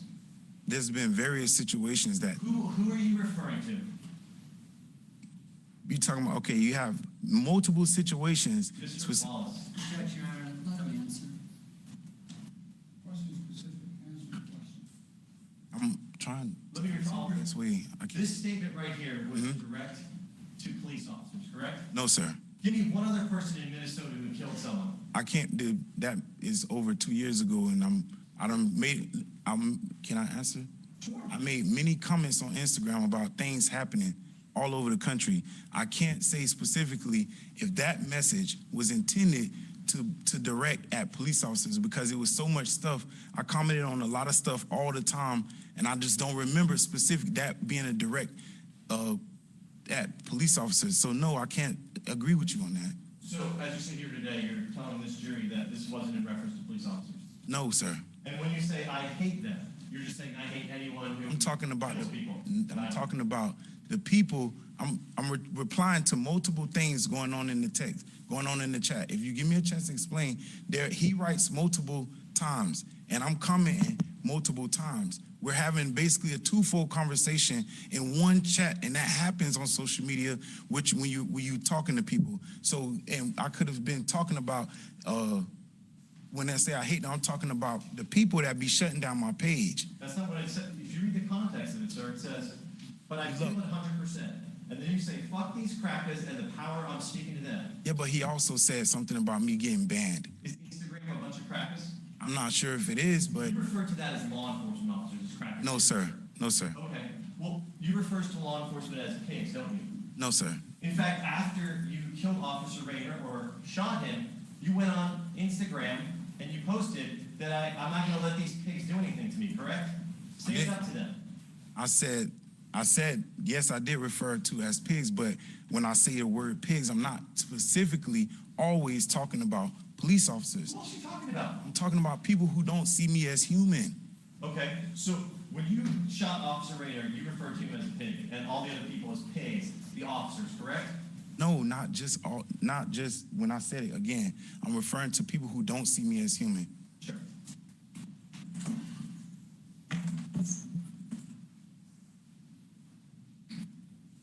And then you go on and say, I hope they're listening. Fuck them, brother. You just don't know how close I am, bro. Right? Yeah, I'm having a twofold conversation about the people who have the power to shut down pages at Instagram. No, this is about you harming a law enforcement officer because it's in response to pigs and the blood, right? Isn't that correct, sir? I'm having a twofold conversation in the chat. Where's the twofold? Yes, sir. I'm having a twofold conversation in him about the post, but I'm also talking about the people who run Instagram. And if you understand how I conversate, that happens with me a lot of times because I'm very expressive when it comes to comments and making, things on Instagram. So that's kind of what's going on in that. So in this entire conversation, I don't see your alternate conversation here. You don't see where you're talking about me getting banned from Instagram? If you read it, it progresses. You were going to get banned because you were posting about killing police officers. And he said, you better watch out. We need you to be out there, bro. We still need you to be around. And then you say, I don't give a shit. I don't care. I'm going to post what I want to post. That's not true. Okay, sir. And then further on your post, you say, I hope they're listening, meaning the police, because who else is going to be listening to you? I want to ask you, do you know if the police have an Instagram account that they specifically watch my page? I have no idea, sir. So how could they be? Well, why would you write that? Because Instagram monitors, and I'm frustrated with them. So I'm just referring to them specifically. So when you say, I hope they're listening, fucking brother, you just don't know how close I am. What, are you close to canceling your Instagram account? Yes. Oh, okay. I'm just frustrated by. So when you say, bro, if they come for me, it's a message to y'all. I'm not going to back down. So if they take your stuff down, that's you're going to cancel your Instagram account. I'm not. You talking about specifically that? Again, I'm having a twofold conversation. This is over 2.5 years ago when this took place. So when you read the comment, I'm trying to understand the exact context we was having, right? So read it one more time so I can understand which comment you're talking about. Bro, if they come for me, it's a message to y'all, bro. Oh, yes, sir. Give both exhibits.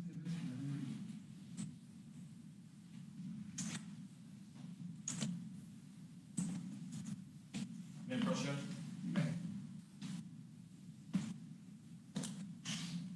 Right here.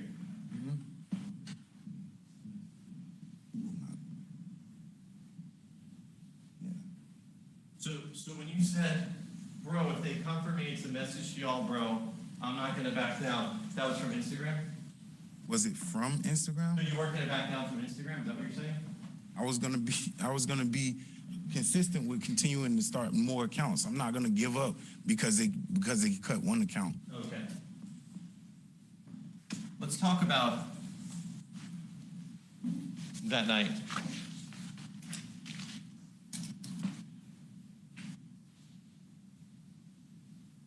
You were possessing a firearm, correct? Yes. And you had it concealed in your body, correct? Yes, I did. Right, and you didn't have concealed weapons permit, did you, sir? At the time, I had already applied for concealed weapons. Did you have one at the time of this incident? No, I didn't. That's the answer then, thank you. So you were actually not lawfully in possession of that firearm at the time, were you, sir? It was most definitely mine. I had bought it from a store and. Were you allowed to possess a concealed firearm? Was I allowed to conceal the firearm that I possessed? And possess it on your body? Objection, Your Honor, that goes beyond his scope. He's asking for a legal question. He went to security school and was trained. Wait. Rephrase this question. Yes, sir. You went to security school, right? Yes. You learned when you can carry a concealed firearm, didn't you, sir? Yes. In fact, you were applying for a concealed weapons permit, correct? I had already applied. So you went through the process, right? Yes, I did. And you didn't have a concealed weapons permit at the time you had that firearm secreted or secreted on your side, correct? No, I didn't. I didn't have one, but I had assumed that my application had been approved because I already had my license. You assumed it had been approved. You had a license from the state of Florida, a concealed weapons permit license? I had a security license. That's not my question. Did you have a concealed weapons permit license? No, I didn't. Right. You knew that you couldn't possess that gun, didn't you, sir? Again, if you let me answer, I was going to answer that in my previous question. I had assumed that my application had been approved because these licenses, these types of licenses backpack on one another. If you don't have any felonies and you're legally able to possess a gun and you apply for a carry concealed or a G class, then you would normally get, once you get approved for one, the motion of getting approved for others just smoothly like happens. It's not nothing that will prevent you, because once you're deemed able to be a security guard, then you basically meet the other qualifications. And I had assumed that I did already meet those qualifications. So yes. So you without any notification from the state of Florida, without any paperwork back, knowing you filled it out, which says you have to wait for you to get a license, you just made an assumption that you can carry a concealed firearm? Yes, I did. Even though you went through all that training with your security class? Again, I had made the assumption because I had known the That's not my question. previous steps of what was You were going trained on. in the security class of when you could actually possess the firearm. You had to have a concealed weapons permit, correct? Yes. Right, you didn't have one. No. And you knew what the law was, correct? Yes. Okay. When Officer Rayner approached you, did you say, I have a gun on me, be careful, here it is, officer, I don't want to cause any concerns? I never got to answer or conversate with him too much beyond asking my question, and I didn't understand why I didn't get an answer. Right. Because you didn't answer him. No, I didn't give him an answer until if I lived there. I asked him what was going on. It wasn't even an effort to pull power. It was just a natural reaction to somebody coming up to me. That's what happened. Sure. Let's talk about your training. You have extensive training with firearms, don't you, sir? Yeah. You're very proficient with them. You'd agree with me, right? Yes, I would say I'm. Fired more than 100 times in your life. Right? Yes, I have. At least maybe 1,000, right? No, I wouldn't say just up to 1,000, but I've fired. And you've possessed firearms around other people before, correct? Mm-hmm. Right? Mm-hmm. So you know how dangerous they are, right? Yes. Oh, I'm sorry. Yes. And you know how dangerous they are, correct? Yes. Right.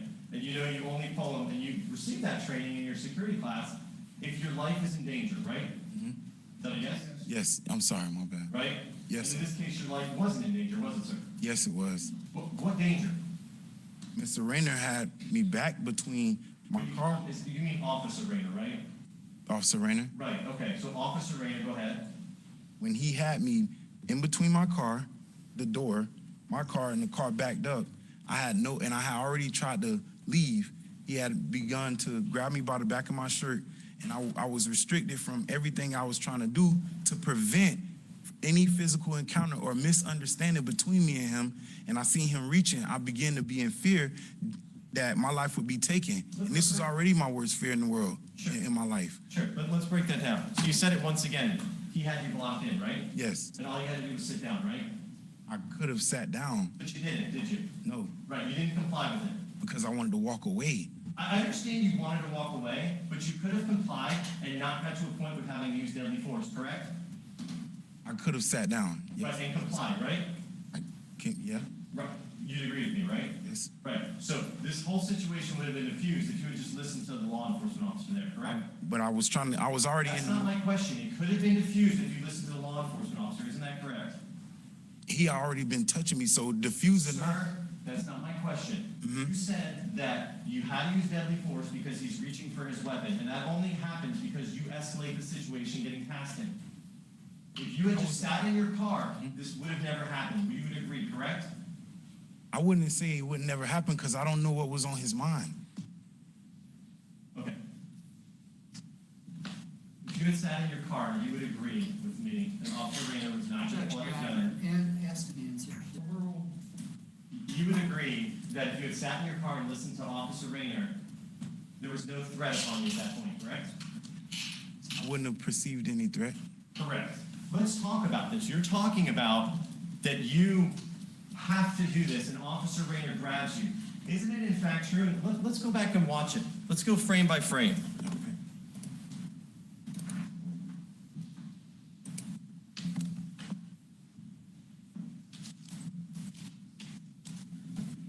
Let's scoot over a little bit. How's it going? Do you live here? How's it going? Do you live here? He asked you two easy questions, right? Didn't respond, right? Let's hear what you say. Live here? What's going on? Sit down. Sit. Let's look at this picture right here. You testified with your attorney that this was a Swisher Suite, right? Yes. Okay. You can see that it looks like a joint too, correct? I know what it is, but I don't know what you can perceive it as, but it was a Swisher. Aren't Swisher Suites a much bigger cigarette style? It's a cigar, and I'm at the end of it. I'm at the end of a cigar. So it's... You would agree that people smoke marijuana in Swisher Suites, correct?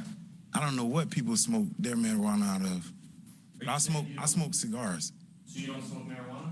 No, I have before, but I wasn't smoking marijuana specifically, but I have smoked marijuana before. Because if you were smoking marijuana at that point, that would provide Officer Rayner an opportunity to arrest you for that, right? Objection, Your Honor, again, it calls for a legal conclusion from him. It goes toward whether or not he thought the officer could have arrested him. Ask me the question again, sir. If that was a marijuana cigarette, do you think Officer Rayner could have arrested you? If it was a marijuana cigarette? That's the question. I don't know what he could have done if you know, I don't know what he could Do you have know if done. that's a crime now to smoke marijuana? Am I aware of it? Yes, I know it's illegal in some places because at this point people have license for it. It's legal, and medical marijuana is legal. I'm not sure. Do you have a medical marijuana card? No, I don't. Okay, so it wouldn't be legal for you, right? No, but I wasn't smoking marijuana. Okay. So you're saying this is the end of your cigar? That's the butt end of my cigar because it's Why do you try and conceal it when Officer Rayner comes out there? it's visibly out. I didn't try to conceal nothing. Well, let's watch and look at your phone.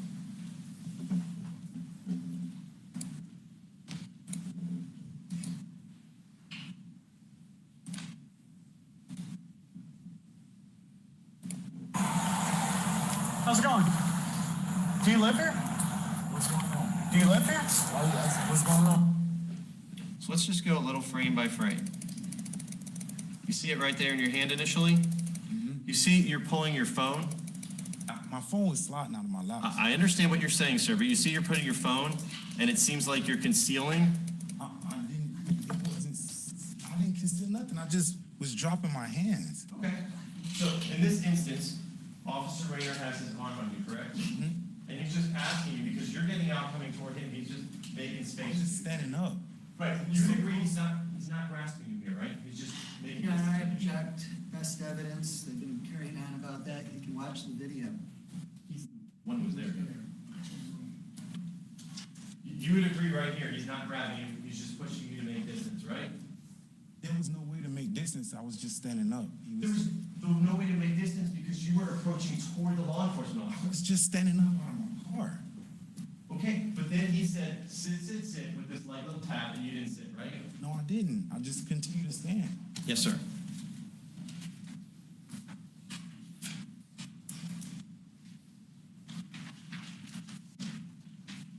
You've never met Officer Rayner before, correct?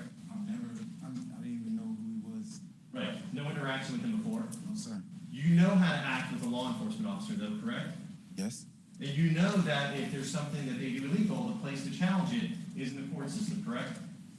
Did I know that law? Based on your security training. They don't teach you that law in security training. I don't get police training and security training. They give me security training to be a security officer, not necessarily police officer. We don't learn the statutes of how police conduct themselves. So as you sit here today, you didn't know that you can fight in court if there's something the officer does that you think is wrong? I know that you can make complaints and you can file a civil claim, but I didn't. To this degree, there was nothing. Let's talk about this body camera. Sorry. There was nothing I would have. it was nothing I would have been thinking about. And because there's nothing necessarily initially making me, want to take him to court. He hadn't. He didn't do anything wrong. Yeah, at this point. Right. At this He's just asking you to comply. He did nothing wrong. And I was trying to walk away. You weren't complying though, were you? I hadn't done nothing wrong. How do you know? Because I've been sitting in my car. What if he had a report that you were a suspicious individual? Does he have to relay that to you right away? He would Objection calls for speculation. This video right here that we've watched multiple times, you would agree that that's the complete interaction with you and Officer Rain, correct? To my knowledge. You were there. Was there any other interaction? No, I've never had any interaction. That's not my question. Your defense team is making it a big deal about 30 seconds of the video before. Was there any interaction with you and Officer Rayner prior to what we see on this body camera here? No. No. So this body camera is a fair depiction of your entire encounter with Officer Rayner. Do you agree? I'm not sure if he's seen me or. The question is, your entire encounter with him is all recorded on the body camera, correct? To my knowledge. Well, is there any other part of the interaction that's not codified here? What I'm saying is, I don't know if he has seen me and I didn't know he was there. I don't know. That's not, okay. Your interaction, your speaking, communicating, and interacting with Officer Rayner, it is all on this video that we watched, correct? Again, to my knowledge. Well, you keep saying that, but I don't understand what that means. Because I don't know if there's something else somewhere else that I was never made privy to. Are you aware, you were there that night, right? Yes, Is there any conversations, any interactions before this video starts with you and Officer Rayner? Not with me and him. Right, so your entire interaction, you, Othal Wallace, Officer Rayner, right, the entire interaction is on this video. Allow him to finish one at a time. Yeah. You would agree, it's all on the video? Yes, sir. Thank you. After you shot Officer Rayner, did you call 911 to report that someone was shot and they need an ambulance? No, I didn't. Right, and you could have just called an on. There was a lot of adrenaline going on, a lot of emotions, and I was too afraid to have any further interaction with another.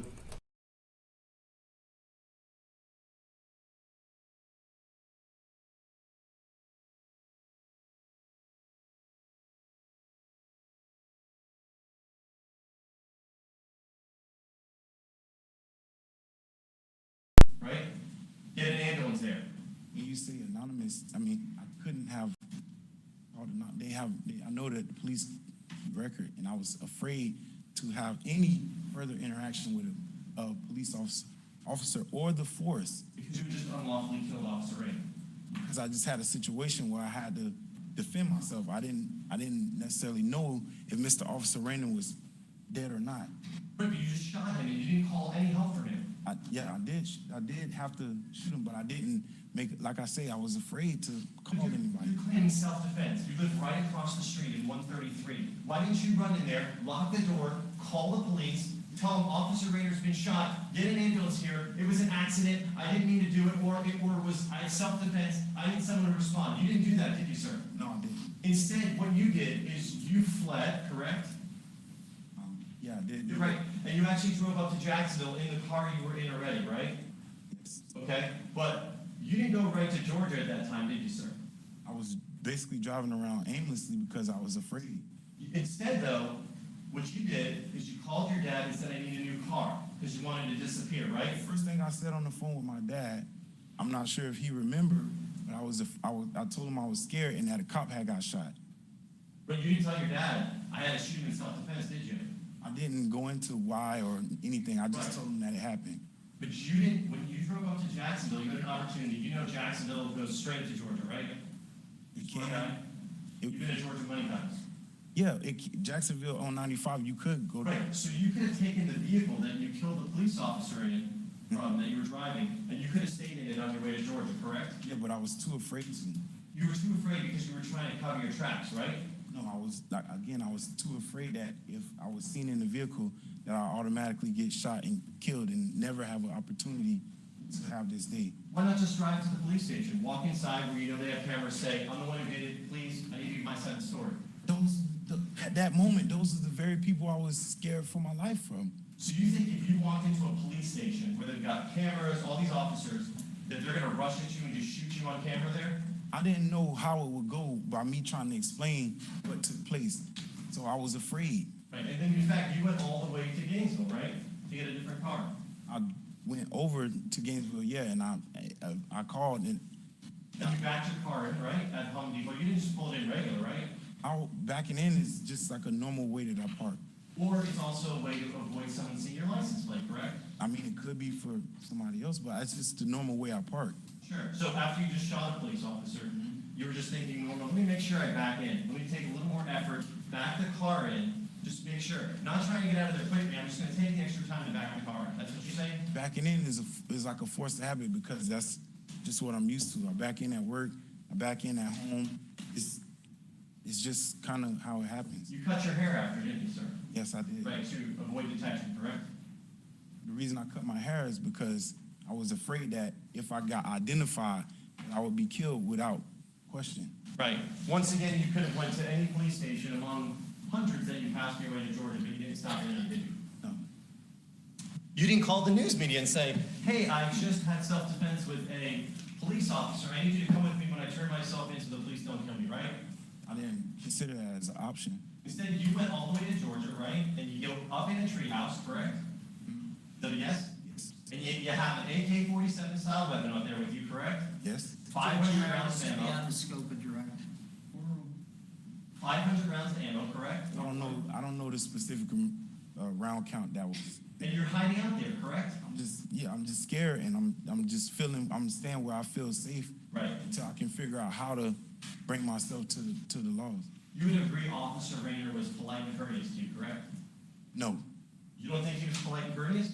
When he asked the question, but are you talking about verbally or verbally? He was polite and courteous to you. Initially. Yeah, and then you wouldn't answer his questions, right? No. Okay, even though he was polite and courteous to you. But I asked him a polite and courteous question. Don't you think most importantly when someone asks you a question, you respond first and then you ask the question after that? In normal communication, but I was confused, and I asked him a question out of a natural reaction. It wasn't like a casual conversation we was having. I just asked him a question as a natural reaction. Sure. Let's talk about this struggle that you say ensues. So tell me how long it takes for you and Officer Rayner to struggle and you pull your gun and shoot him. You went through this long thing that took a long time when you were down here describing it. Describe it to us. I was just describing motion by motion. Right, let's hear it. When it happened, when he started to force me back and push and pull and twist, there was obviously a struggle, you know? You didn't respond. You actually were not moving and getting away from him until he called on the radio, correct? I had already tried to walk away twice. Right, but you moved the video. I do, sir, and on the radio, it's when he calls for other officers, or he's getting on his radio, and he says, Charlie 77, and you say, no, back up, man. Don't you, sir? That's when I reasserted my effort to leave. You reasserted your effort and pushed Officer Rayner out of the way, didn't you, sir? He was already pulling and twisting me. You pushed him out of the way to get away from him. I held my forearm out. That's what I did. Sir, you pushed him away. Right, let's see. Right, he's trying to have you comply, and you pushed yourself away. You would agree that using force against a law enforcement officer, even your forearm, that is a form of a battery, right? I held my forearm out. Again, he's asking him to draw a legal. Yes, sir. You're aware you can't resist police officers with force, can you? Yes. Again, he's asking him to. You're aware you can't do that, right? Yeah. You're aware you can't touch police officers or hit them, correct? I never touched him. He was coming towards me, and he already had me. So I was trying to create a space where I could walk between the door and him, and I just held my forearm out. The reason I held my forearm out is so that nothing would get misunderstood about me being aggressive towards him. I didn't want him to perceive me as any form of aggressive, because that's why I held my forearm out. Based on your training in the security class and then your other, maybe training you've had, you would agree by pushing a police officer and trying to get past them, that's not appropriate for someone who the police officer's trying to talk to, correct? I never pushed him. I just held my forearm out. I just held it out. And you touched him with it. I didn't intend. He was already on my arm. Okay, so let's I didn't seconds. like force. I didn't like do any motion like that. I just held it out to try to get around the door and the space between him and the door. Where was the gun? At this moment, Yes. it was already in my pocket because I was Which pocket? the right pocket. And where was it in a holster? You're great, is that right? Yes. Correct. And tell me how much time it took from when Officer Rayner grabbed you till you shot him. I can't specifically. I would have to reference. I don't want you to watch the video. I want you to tell me from your memory. It's two and a half years ago. So whether it took a couple seconds, or are you meaning by seconds or like milliseconds? I don't know how specific you intend to be here. Here's what I want you to do. You told me that you and Officer Rayner are chest to chest for a tussle. I assume for a couple seconds. Is that correct? Well, he's pulling on me. He's pulling me towards him and trying. How long? It happened for a good few amount of seconds. It took A good few amount. More than 10? just about. Okay, so you're tussling for about 10 seconds. You agree with me, correct? Mhm. Is that a yes? I don't want to agree because I don't know specifically if it was 10 seconds or 8 seconds or 9.5 seconds. So I'm trying not to. I don't want to be time specific because I can't remember the amount of seconds. Let's give you the benefit of the doubt. 8 or more seconds. Okay. Fair enough? Yes. Okay. You'd agree 8 or more seconds that you're tussling at first with him, correct? That he's pulling on me and Right. Pulling on you after he cues up on his Charlie 77 and he's still grabbing you here. And then there's another at least 8 seconds where you're face to face. Not on the video here, but it has to be off video because we don't see you face to face here, correct? I would say we're pretty face to face. Are you including your time in this one right here? Because all he has is his hand. Let's go forward.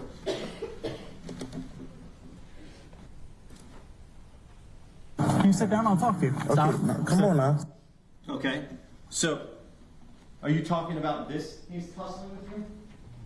I mean, that's what I was meaning when I said he was pulling on me.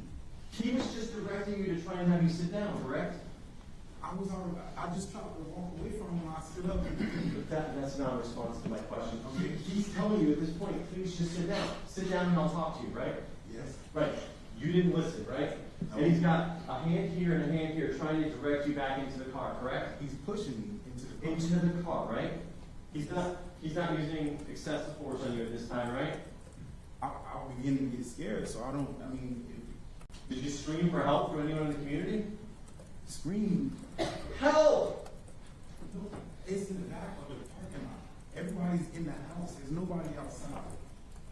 You saw the video before how all those people in body cam came running out after Officer Rayner was shot, right? A gunshot is way louder than my ability to scream. You don't think you could scream loud enough for help there? I probably could, but I would have to continually scream. But you didn't, did you? And I wouldn't get enough help to be able to dissolve this situation. All right, we're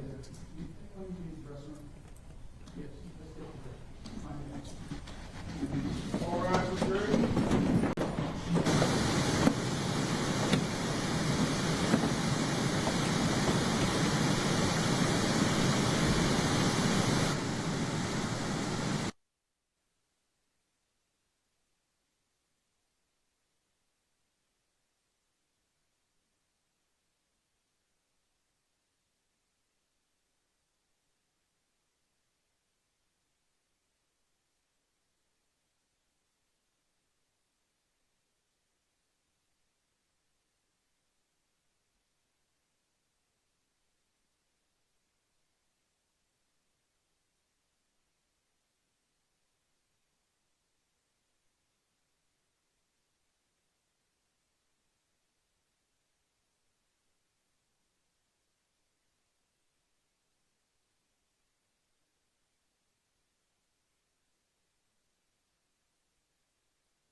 security protocols, law enforcement officers monitor social media with respect to what's going on.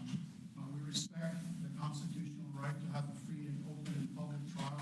And I try to afford that to everyone, including allowing the proceedings to be broadcast through YouTube so the world can see what goes on in the courtroom. Absolutely. Open courts. The law enforcement officer has looked at your social media postings in which some direct threats have been made towards me and perhaps others. If I may, I doubt that very seriously. Okay. And if I may, Your Honor, I remember my first week here last week, I was also falsely accused of looking over the shoulders of either the prosecutors or the deputies and eavesdropping onto their computer screens. There have been a lot of allegations thrown at me in this court since I've been here in Clay County, where a man from Clay County killed 3 black people for no apparent reason. It seems like a lot of no apparent reason things go around in this area of Florida. And, you know, my ancestors were enslaved in this country, Your Honor, so we know what it feels like when we're being made to be enslaved. And that's what it feels like right now. I have not made a threat to anyone, and no one can ever prove that I made a threat to anyone. And if we want to have that case right here, I'm ready right now to go to trial on that issue. No, sir, I'm not having a trial for you today. I want to make sure that influences. So what I'm going to do is I'm going to order you removed from the courtroom. Ha! Order you removed from the courthouse. Wow. Order you removed from the courthouse property, and to the extent that you identify yourself as the media, I'm going to ask that he be unplugged from the media feed. And then the deputy will escort you out. You're welcome to watch the trial on YouTube like the rest of the world. Thank you. Your Honor, if I may, may you reconsider that, Your Honor? I mean, may we at least, can I at least have the evidence against me before you just wholesale throw me out of a courtroom, an open court where I have a right to be? You're violating my constitutional rights right now, Your Honor, and you haven't even given the evidence that you're saying, citing. On the way, I'll give you a copy of his feed, his own feed. Thank you.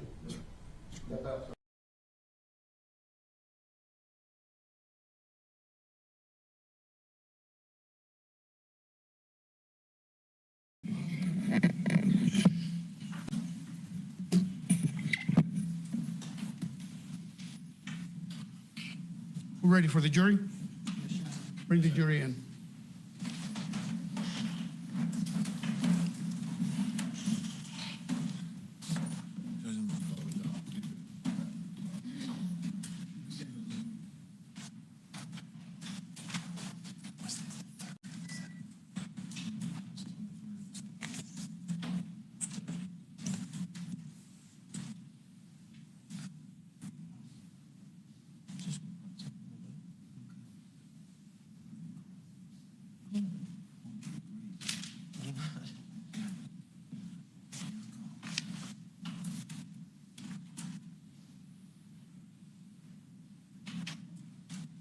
All rise for the jury.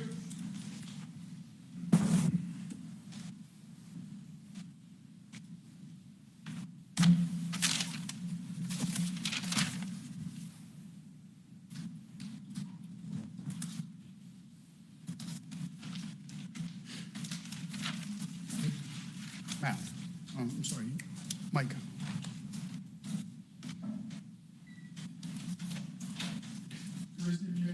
You may be seated. Thank you. Come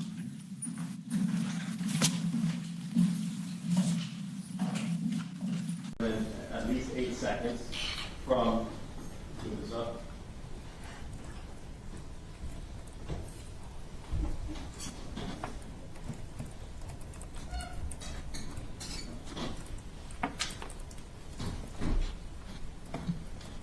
From once you all started to tussle, not when he put his hand on you, but once you started to tussle with Officer Rayner, you said a minimum of 8 seconds, right? With the face-to-face, correct?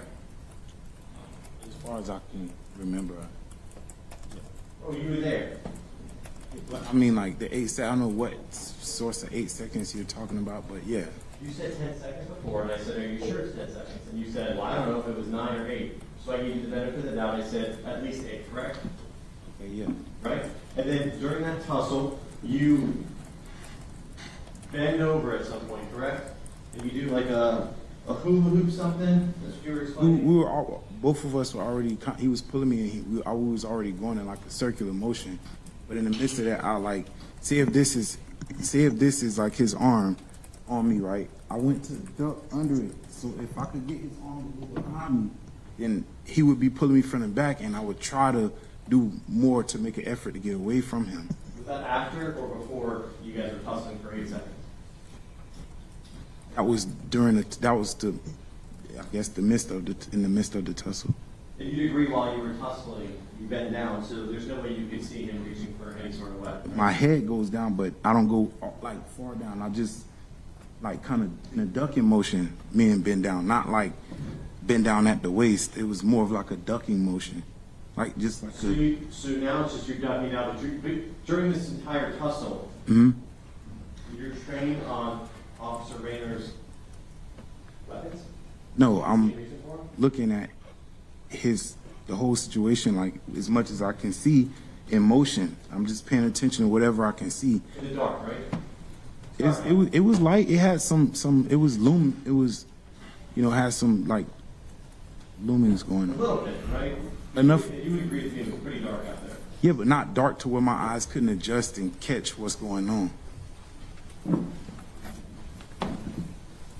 What hand of Officer Rayner did you see go towards something? It was his right hand. Right. In fact, you saw him go towards his right side, correct? I just seen him going towards his waistband. So you just saw him like this way? No, I mean he was reaching like downward, so I can't. So straight down here? No. I don't know where. Not crotch area. No. Where, sir? It was more. It was definitely more in this area. So right here? It was just down in this area. I can't be specific. It was just down towards his waistband. You're saying you had to use deadly force to defend yourself, but you don't know where he's reaching? I see exactly where he's reaching. He's reaching his hand down, but at what point or what specific? I know it's in his right like part of his body. Okay, so he's reaching down his right part of his body. Yeah, like on the right side of his body. Okay, and you would agree he's not reaching towards his left side of his body, correct? I mean, he was just reaching towards his waistband, so I would assume that he wasn't. I wasn't there, sir. You just testified earlier that it was his right side. Is that correct? I'm trying to remember exactly, because it was such a spinning motion, so I can't remember. I know it was his waistband and like his body was kind of twisted, so maybe I could be wrong if he was twisted or if we were going in a spinning motion. Maybe there's a sense of misdirection. So like a toy, he turned his whole waist this way and was reaching this way and that threw you off? I'm not sure if like I say, I'm not sure, but I remember him reaching down towards his waistband. Where? Well, if I could say anything, I would say more of his right side. So you saw him reaching toward his right side? Yes, sir. Correct? Yes, sir. It looks like he's going straight down, correct? No, not straight down, but he's reaching, like going to grasp whatever he has there. So you think that, what do you think he has right here? Well, officers are known to carry firearms, deadly weapons, tasers, OC spray, and baton, whatever they carry. But you're saying you see him reaching for something, but you're saying that something is right here? No, it's not. It's more like in that Show area. that, if you don't mind, sir. Show me. So if we're twisting around, right, his arm leaves my body physically. And he's reaching like in this general area. So that's why I guess I want to see. Okay. But you're still tussling with him, right? Well, he's still pulling me. I'm not tussling with him. I'm just pulling away. You're trying to flee from him, right? He's pulling me, and I'm just trying to get out of his grasp. And he said stop. Yeah, but he's still pulling me. Stop. Even if I would have stopped, he was still pulling me. So it was like a twisted motion. I never was trying to do anything besides leave. He was just still pulling and gripping on me. But he said stop, stop, stop, stop, correct? I hear that. Yeah, you heard that, right? Yes. Right, but you didn't stop. I didn't try to do anything to aggress him. I was trying to like get out of his grasp. But he commanded you to stop as a law enforcement officer, and you refused to. All I was doing was like pulling my shoulder away, trying to get under his arm. I wasn't making any progressive motions towards him. Let me make it simple. He said stop, and you kept trying to go, correct? I kept trying to get out of his grasp, yes. And he said stop, and you kept going. I kept trying to get out of his grasp, yes. Right? Yes. And he said stop, and you kept going. Yes. And he said stop, and you kept going. Yeah, I just agreed to that. Right. Well, it's 4 times he said that. Okay. Okay, so 4 times he tells you that, but you keep going, right? I'm just trying to get back to where I can walk away. Because you didn't want to give in to him, correct? I didn't have an understanding of why he was even grabbing and pulling on me. Why didn't you just stop and listen and let him explain after you sat down? Mr. Lewis, I'm trying to get an understanding of why this is happening to me. That's the entirety of what took place. You said that 15 times, but in the situation, all you had to do was diffuse the situation was listen to his commands, correct? Right, but I asked him what was going on. But you didn't listen to one of his commands, did you, sir? I didn't sit down. No. You didn't sit down. Sit. You didn't sit down, right? Yes. And then he told you to sit again. You didn't sit down. No. And then he asked you, do you live here? You didn't respond, did you? With I asked the him. answer. We've been through this. Yes, sir. So at what point when Officer Rayner saying stop in the tussle, where are you guys at that point? I can't remember exactly verbatim, like the frame of where we was at. The tussle was quite chaotic, so I couldn't remember, and it happened fairly And you quickly. reached into your pocket, right? Mm-hmm. You saw Officer Rayner reaching for something. Mm-hmm. Is that a yes? Yes. Okay. And you made a conscious decision at that point, correct? Well, it was more of a reaction type of decision. But you said your life was in danger. It was. If I was in a tussle trying to get out of a grasp of somebody. You said your life's in danger, so you made a conscious decision to reach your hand in your pocket, correct? And that would have been a conscious decision. And you made a conscious decision to pull a gun out of a holster from your pocket, correct? As a reaction to what I was dealing with. Well, who's making that decision to do that? I am. Right. So you're thinking about it and having your body react to it, correct? I guess that's how movements happen with humans, yes. Right. So if I wanted to pick up the pen, I'm thinking about it. Oh, I picked up the pen, right? Mm-hmm. You thought about it. Mm-hmm. Is that a yes? I would agree because the motion is, your brain talks to you and that's what takes place. Your claim is that your life was in danger, correct? It was. Right. So you knew you were going to pull the gun out and shoot Officer Rayner, correct? I didn't know at the moment, but when it started to happen, I did know that that's what I was. When you reached into your pocket, yes, sir, and you took a gun out, your intent was to shoot Officer Rayner, correct? My intent was to defend myself in whatever way was possible. Which means if you pull a gun out, you intend to shoot someone, correct? Yes, but I didn't just pull it out to just like, oh, I'm just going to shoot you. It was more of a reaction to what was taking place with me.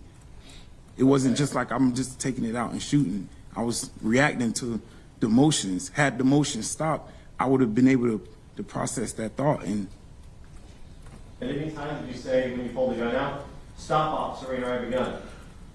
No, I didn't say anything. You didn't make a conscious decision not to shoot him. You actually chose to shoot him, correct? It was in the motion, so that's what took place. Because you were mad at him, right? I wasn't mad at him at all.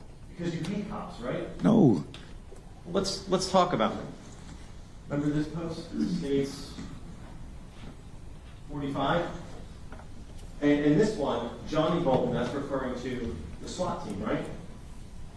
The situation that happened with Johnny Bolton. Right, because so in this reference, you're referring to the police officers as crackers, right? I'm frustrated and talking out of frustration again. So right, your frustration. These crackers are not far from seeing the blood of their own flowing thick in the gutter of America. It's war. Your words, right? That was the post I made, yes, sir. These are your words. I'm not denying that. Right, and you referred to the cops as crackers, right? At the moment, I was frustrated. Yes, I did. And then within 3 weeks or less, you shot Officer Rayner, and his blood was flowing in the gutters of America, right? No. His blood wasn't flowing? Not in the gutters of America. I was, like I said, I speak out of frustration when I just get mad and go online. But that is way far off than what I felt the night in the moment when I was encountered by Mr. Rayner. I'm glad you brought that up. No relativity. I'm glad you brought that up. Let's talk about that.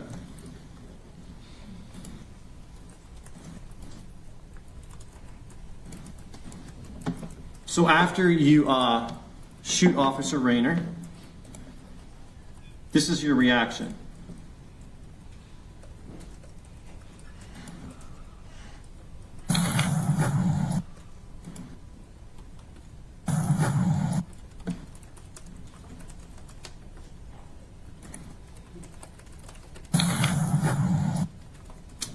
Let me get it better. You agree, though, that you made that statement? I did not make that statement. The verbiage is not proper. I was saying, like, get the fuck back, not fuck that, man. That, if you're referring to the comment in quotations, that's Go on. Stop. That's not fuck that, man? I said, get the fuck back, man. Why? You just shot him. It was a reaction. I wasn't gloating what took place. Let's listen to it again.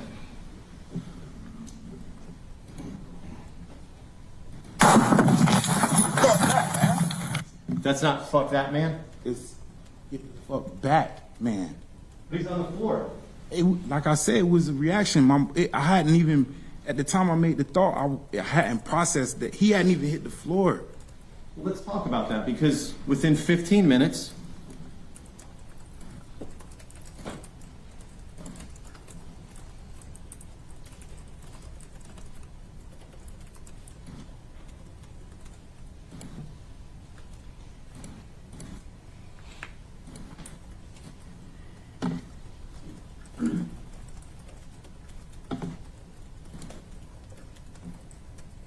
No, I want y'all to know something, man. I love y'all. I want y'all to know something, man. I love y'all.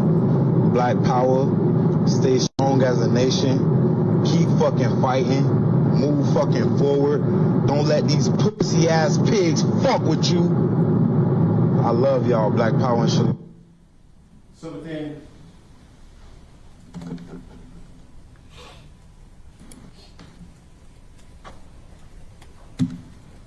within 15 minutes, you're on referring to cops as pigs, right?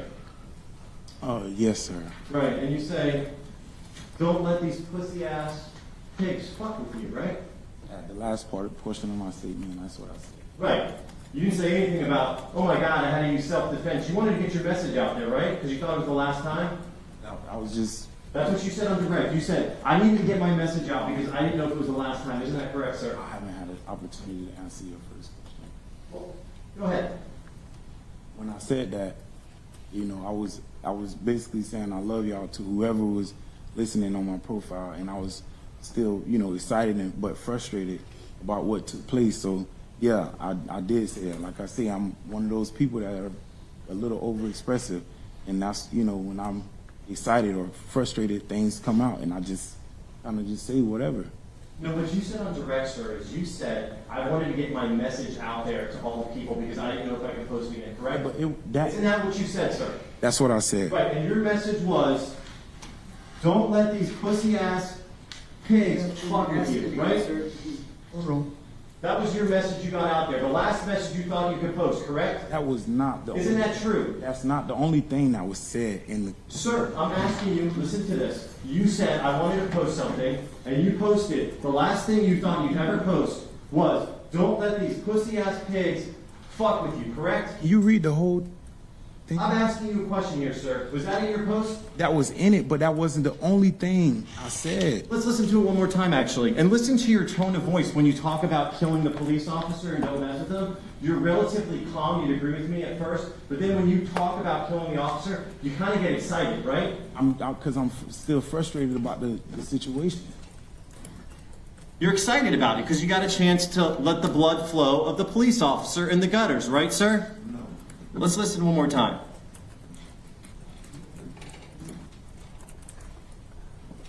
No, I want y'all to know something, man. I love y'all. I want y'all to know something, man. I love.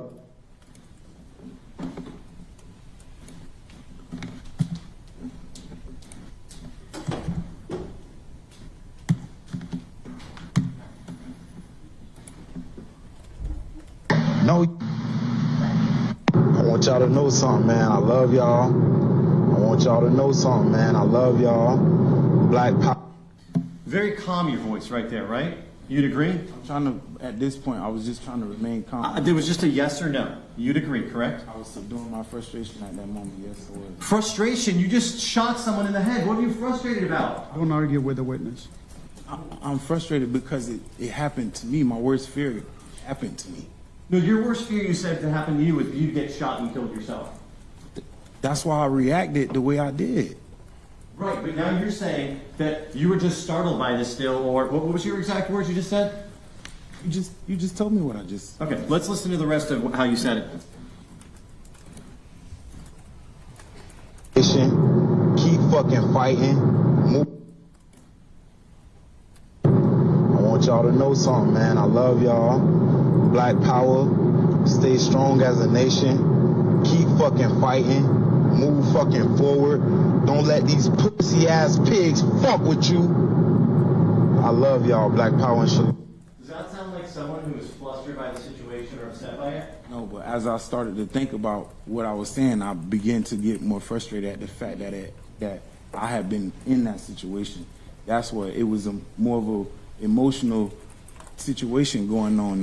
As I was thinking about what I was saying, like I say, I'm one of those people that wear my heart on my sleeve a bit. So as I talk, sometimes my voice goes up, and sometimes with the type of words or whatever things I might say, it just goes up or down. It's just. It only goes up in this situation when you say, "Don't let these pussy ass pigs fuck with you." You're excited when you say that. No, I'm not. Well, we just heard it. Why would you not be? I'm frustrated. If you listen, I said something prior to that. So let me ask you this. Officer Rayner is lying there bleeding. You won't call 911 because you're afraid you're going to get caught. But you're more than happy to go out on Instagram and post up how you don't like the police, or, don't give in to the police. I'm not happy at all. But you are. You're excited there. You're telling your followers, this is the last message you're ever going to hear, right? I did not say that. That's what you said. I went out there and posted on your direct examination. Right. Because this is the last time I may ever be able to post again, right? I didn't say that in the post. That's the feeling. That's the reaction of me posting it. But I didn't say it in the post. Right. This is my last time posting. You didn't get your message out there and say. You need to let him finish. Yes, sir. I didn't say that in the post. I never said this is my last message to y'all. I'm about to get it out, and this is what it is. I said it as a reaction to to my emotions. That's what was going on. That's the dead truth. Yeah. So let's talk about this though. That's the last post you're ever going to make. You don't say anything. Ask and answer. Well, let him finish the question. You don't say anything in that post about I had to kill a police officer for self-defense. I was in fear for my life. You just said don't let those pussy ass pigs mess with you, right? Yes, that's what I said. But that's a part of the message that's on there. You weren't injured at all from this where you served? Not initially, but he was physical with me, but I wasn't injured because it. Right, you never got injured? No, sir. No injuries at all? No. Officer Rayner never tried to get in your car with you, did he? He slightly opened the door to make his way in. He never entered the actual car, did he, sir? No. Yes.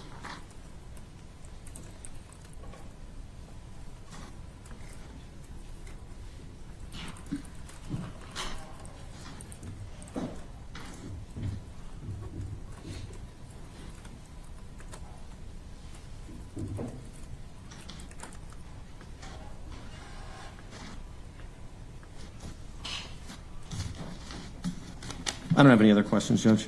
All right, thank you. Any redirect?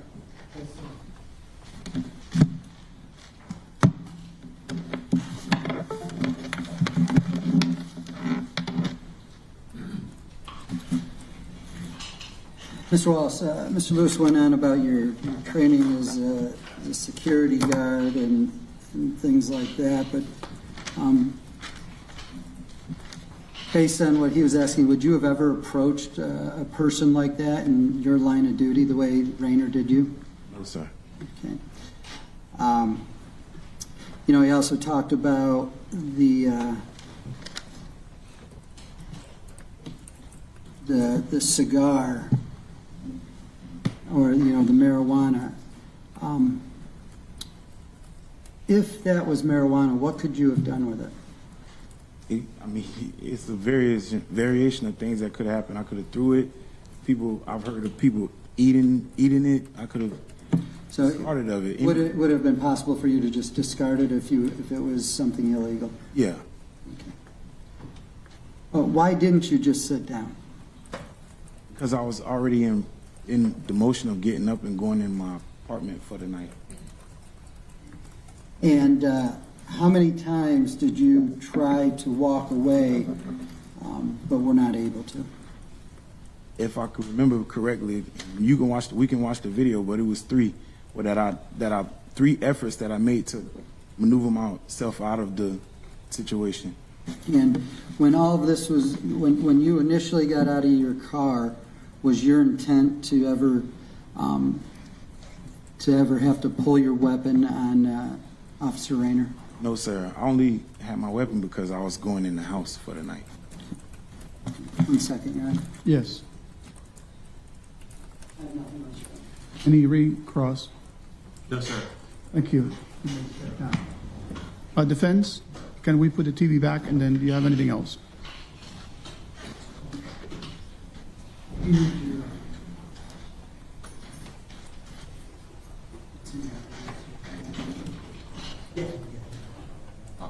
Your Honor, we don't need the TV now. I was just going to introduce. All right, if we can push it back and out of the way.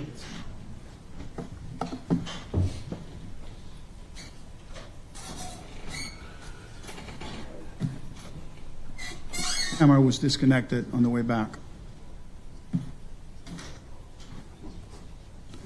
It can't block that door. It has to go in. Your Honor, I don't know if it was already unplugged, but we did get some feedback that the feed doesn't Oh. Well, I have to call. Find out. Can you call IT?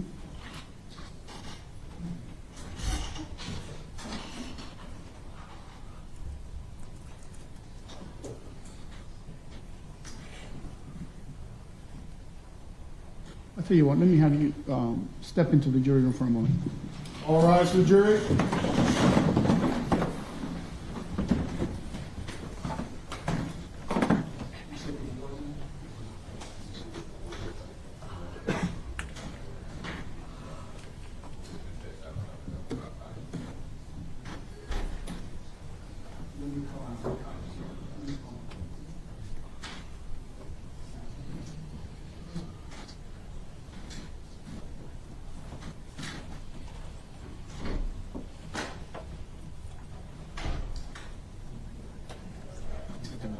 Jury's out, you may be seated.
and everything seems to be okay, so.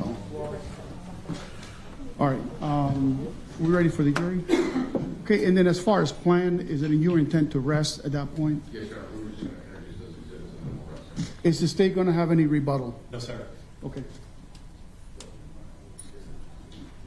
What we're gonna do is, after you finish and then the state rests, I'm gonna send them out to lunch. I'll give you guys a lunch. We'll come back and, I'd say we stay a little bit late and finish with the closings today. Okay? Do we want to come back early for lunch for the charge conference, Judge? Yeah, I wanna give them a longer lunch period and then we'll come back and then, have our charge conference after we have our lunch. All right? Bring the jury in.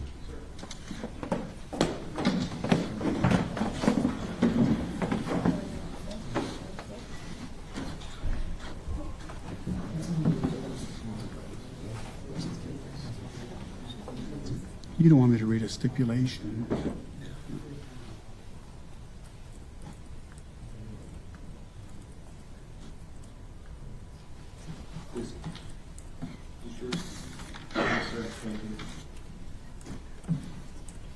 It's illegible. It's mine. All rise for the jury.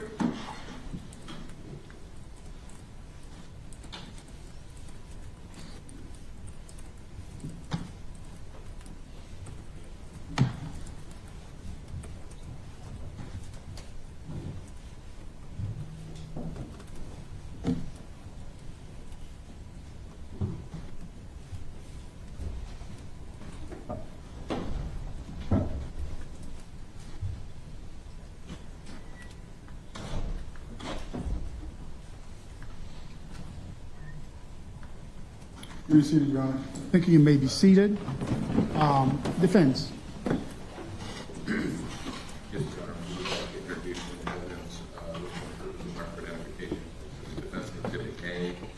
It is specifically a zip drive of body-worn camera footage of Amanda Dickens, who testified as to that particular bit of footage when she was on the scene. Without objection, will be admitted as evidence or subject to the discussions. It's subject to what we argued. Yes, sir. And next, we would offer an evidence which been marked for identification as Exhibit B, photos of the gun belt that were taken during the December 2022 evidence view, which we believe were authenticated during the testimony of the technical. Okay, without objection, will be admitted. Your Honor, may I just briefly pull them off to the jury? You're going to do it in there or you want to hand them? I was just going to. Okay, you're welcome to do that, yeah. You can take it close if you like. And finally, we would offer into evidence what's been marked as Defense Exhibit C, which was authenticated by the witness and also by our business record certification. It is the axon on the trail for Mr. Rayner's body camera footage. Okay. No objection. Without objection, admitted as evidence. And with that, Your Honor, we have the rest. Okay. Any rebuttal? No, sir. All right, ladies and gentlemen, this concludes the presentation of the evidentiary portion of the trial. It is not time to deliberate. We still have a lot more work to do.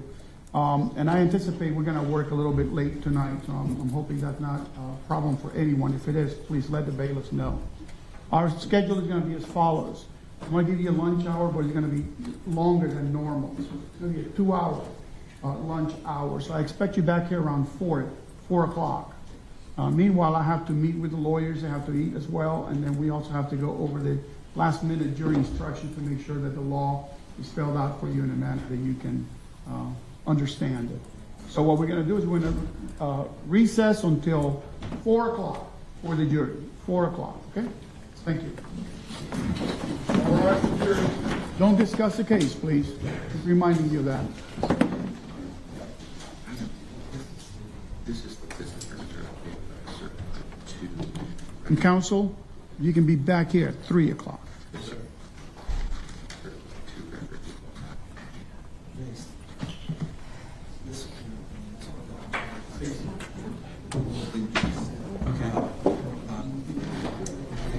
Okay. Is there any issue? Or just not? Yeah, that's All right, we're in recess. Do you want me to clear the courtroom? So I'll do the same thing for the. I'm gonna need everyone to leave the courtroom. Okay.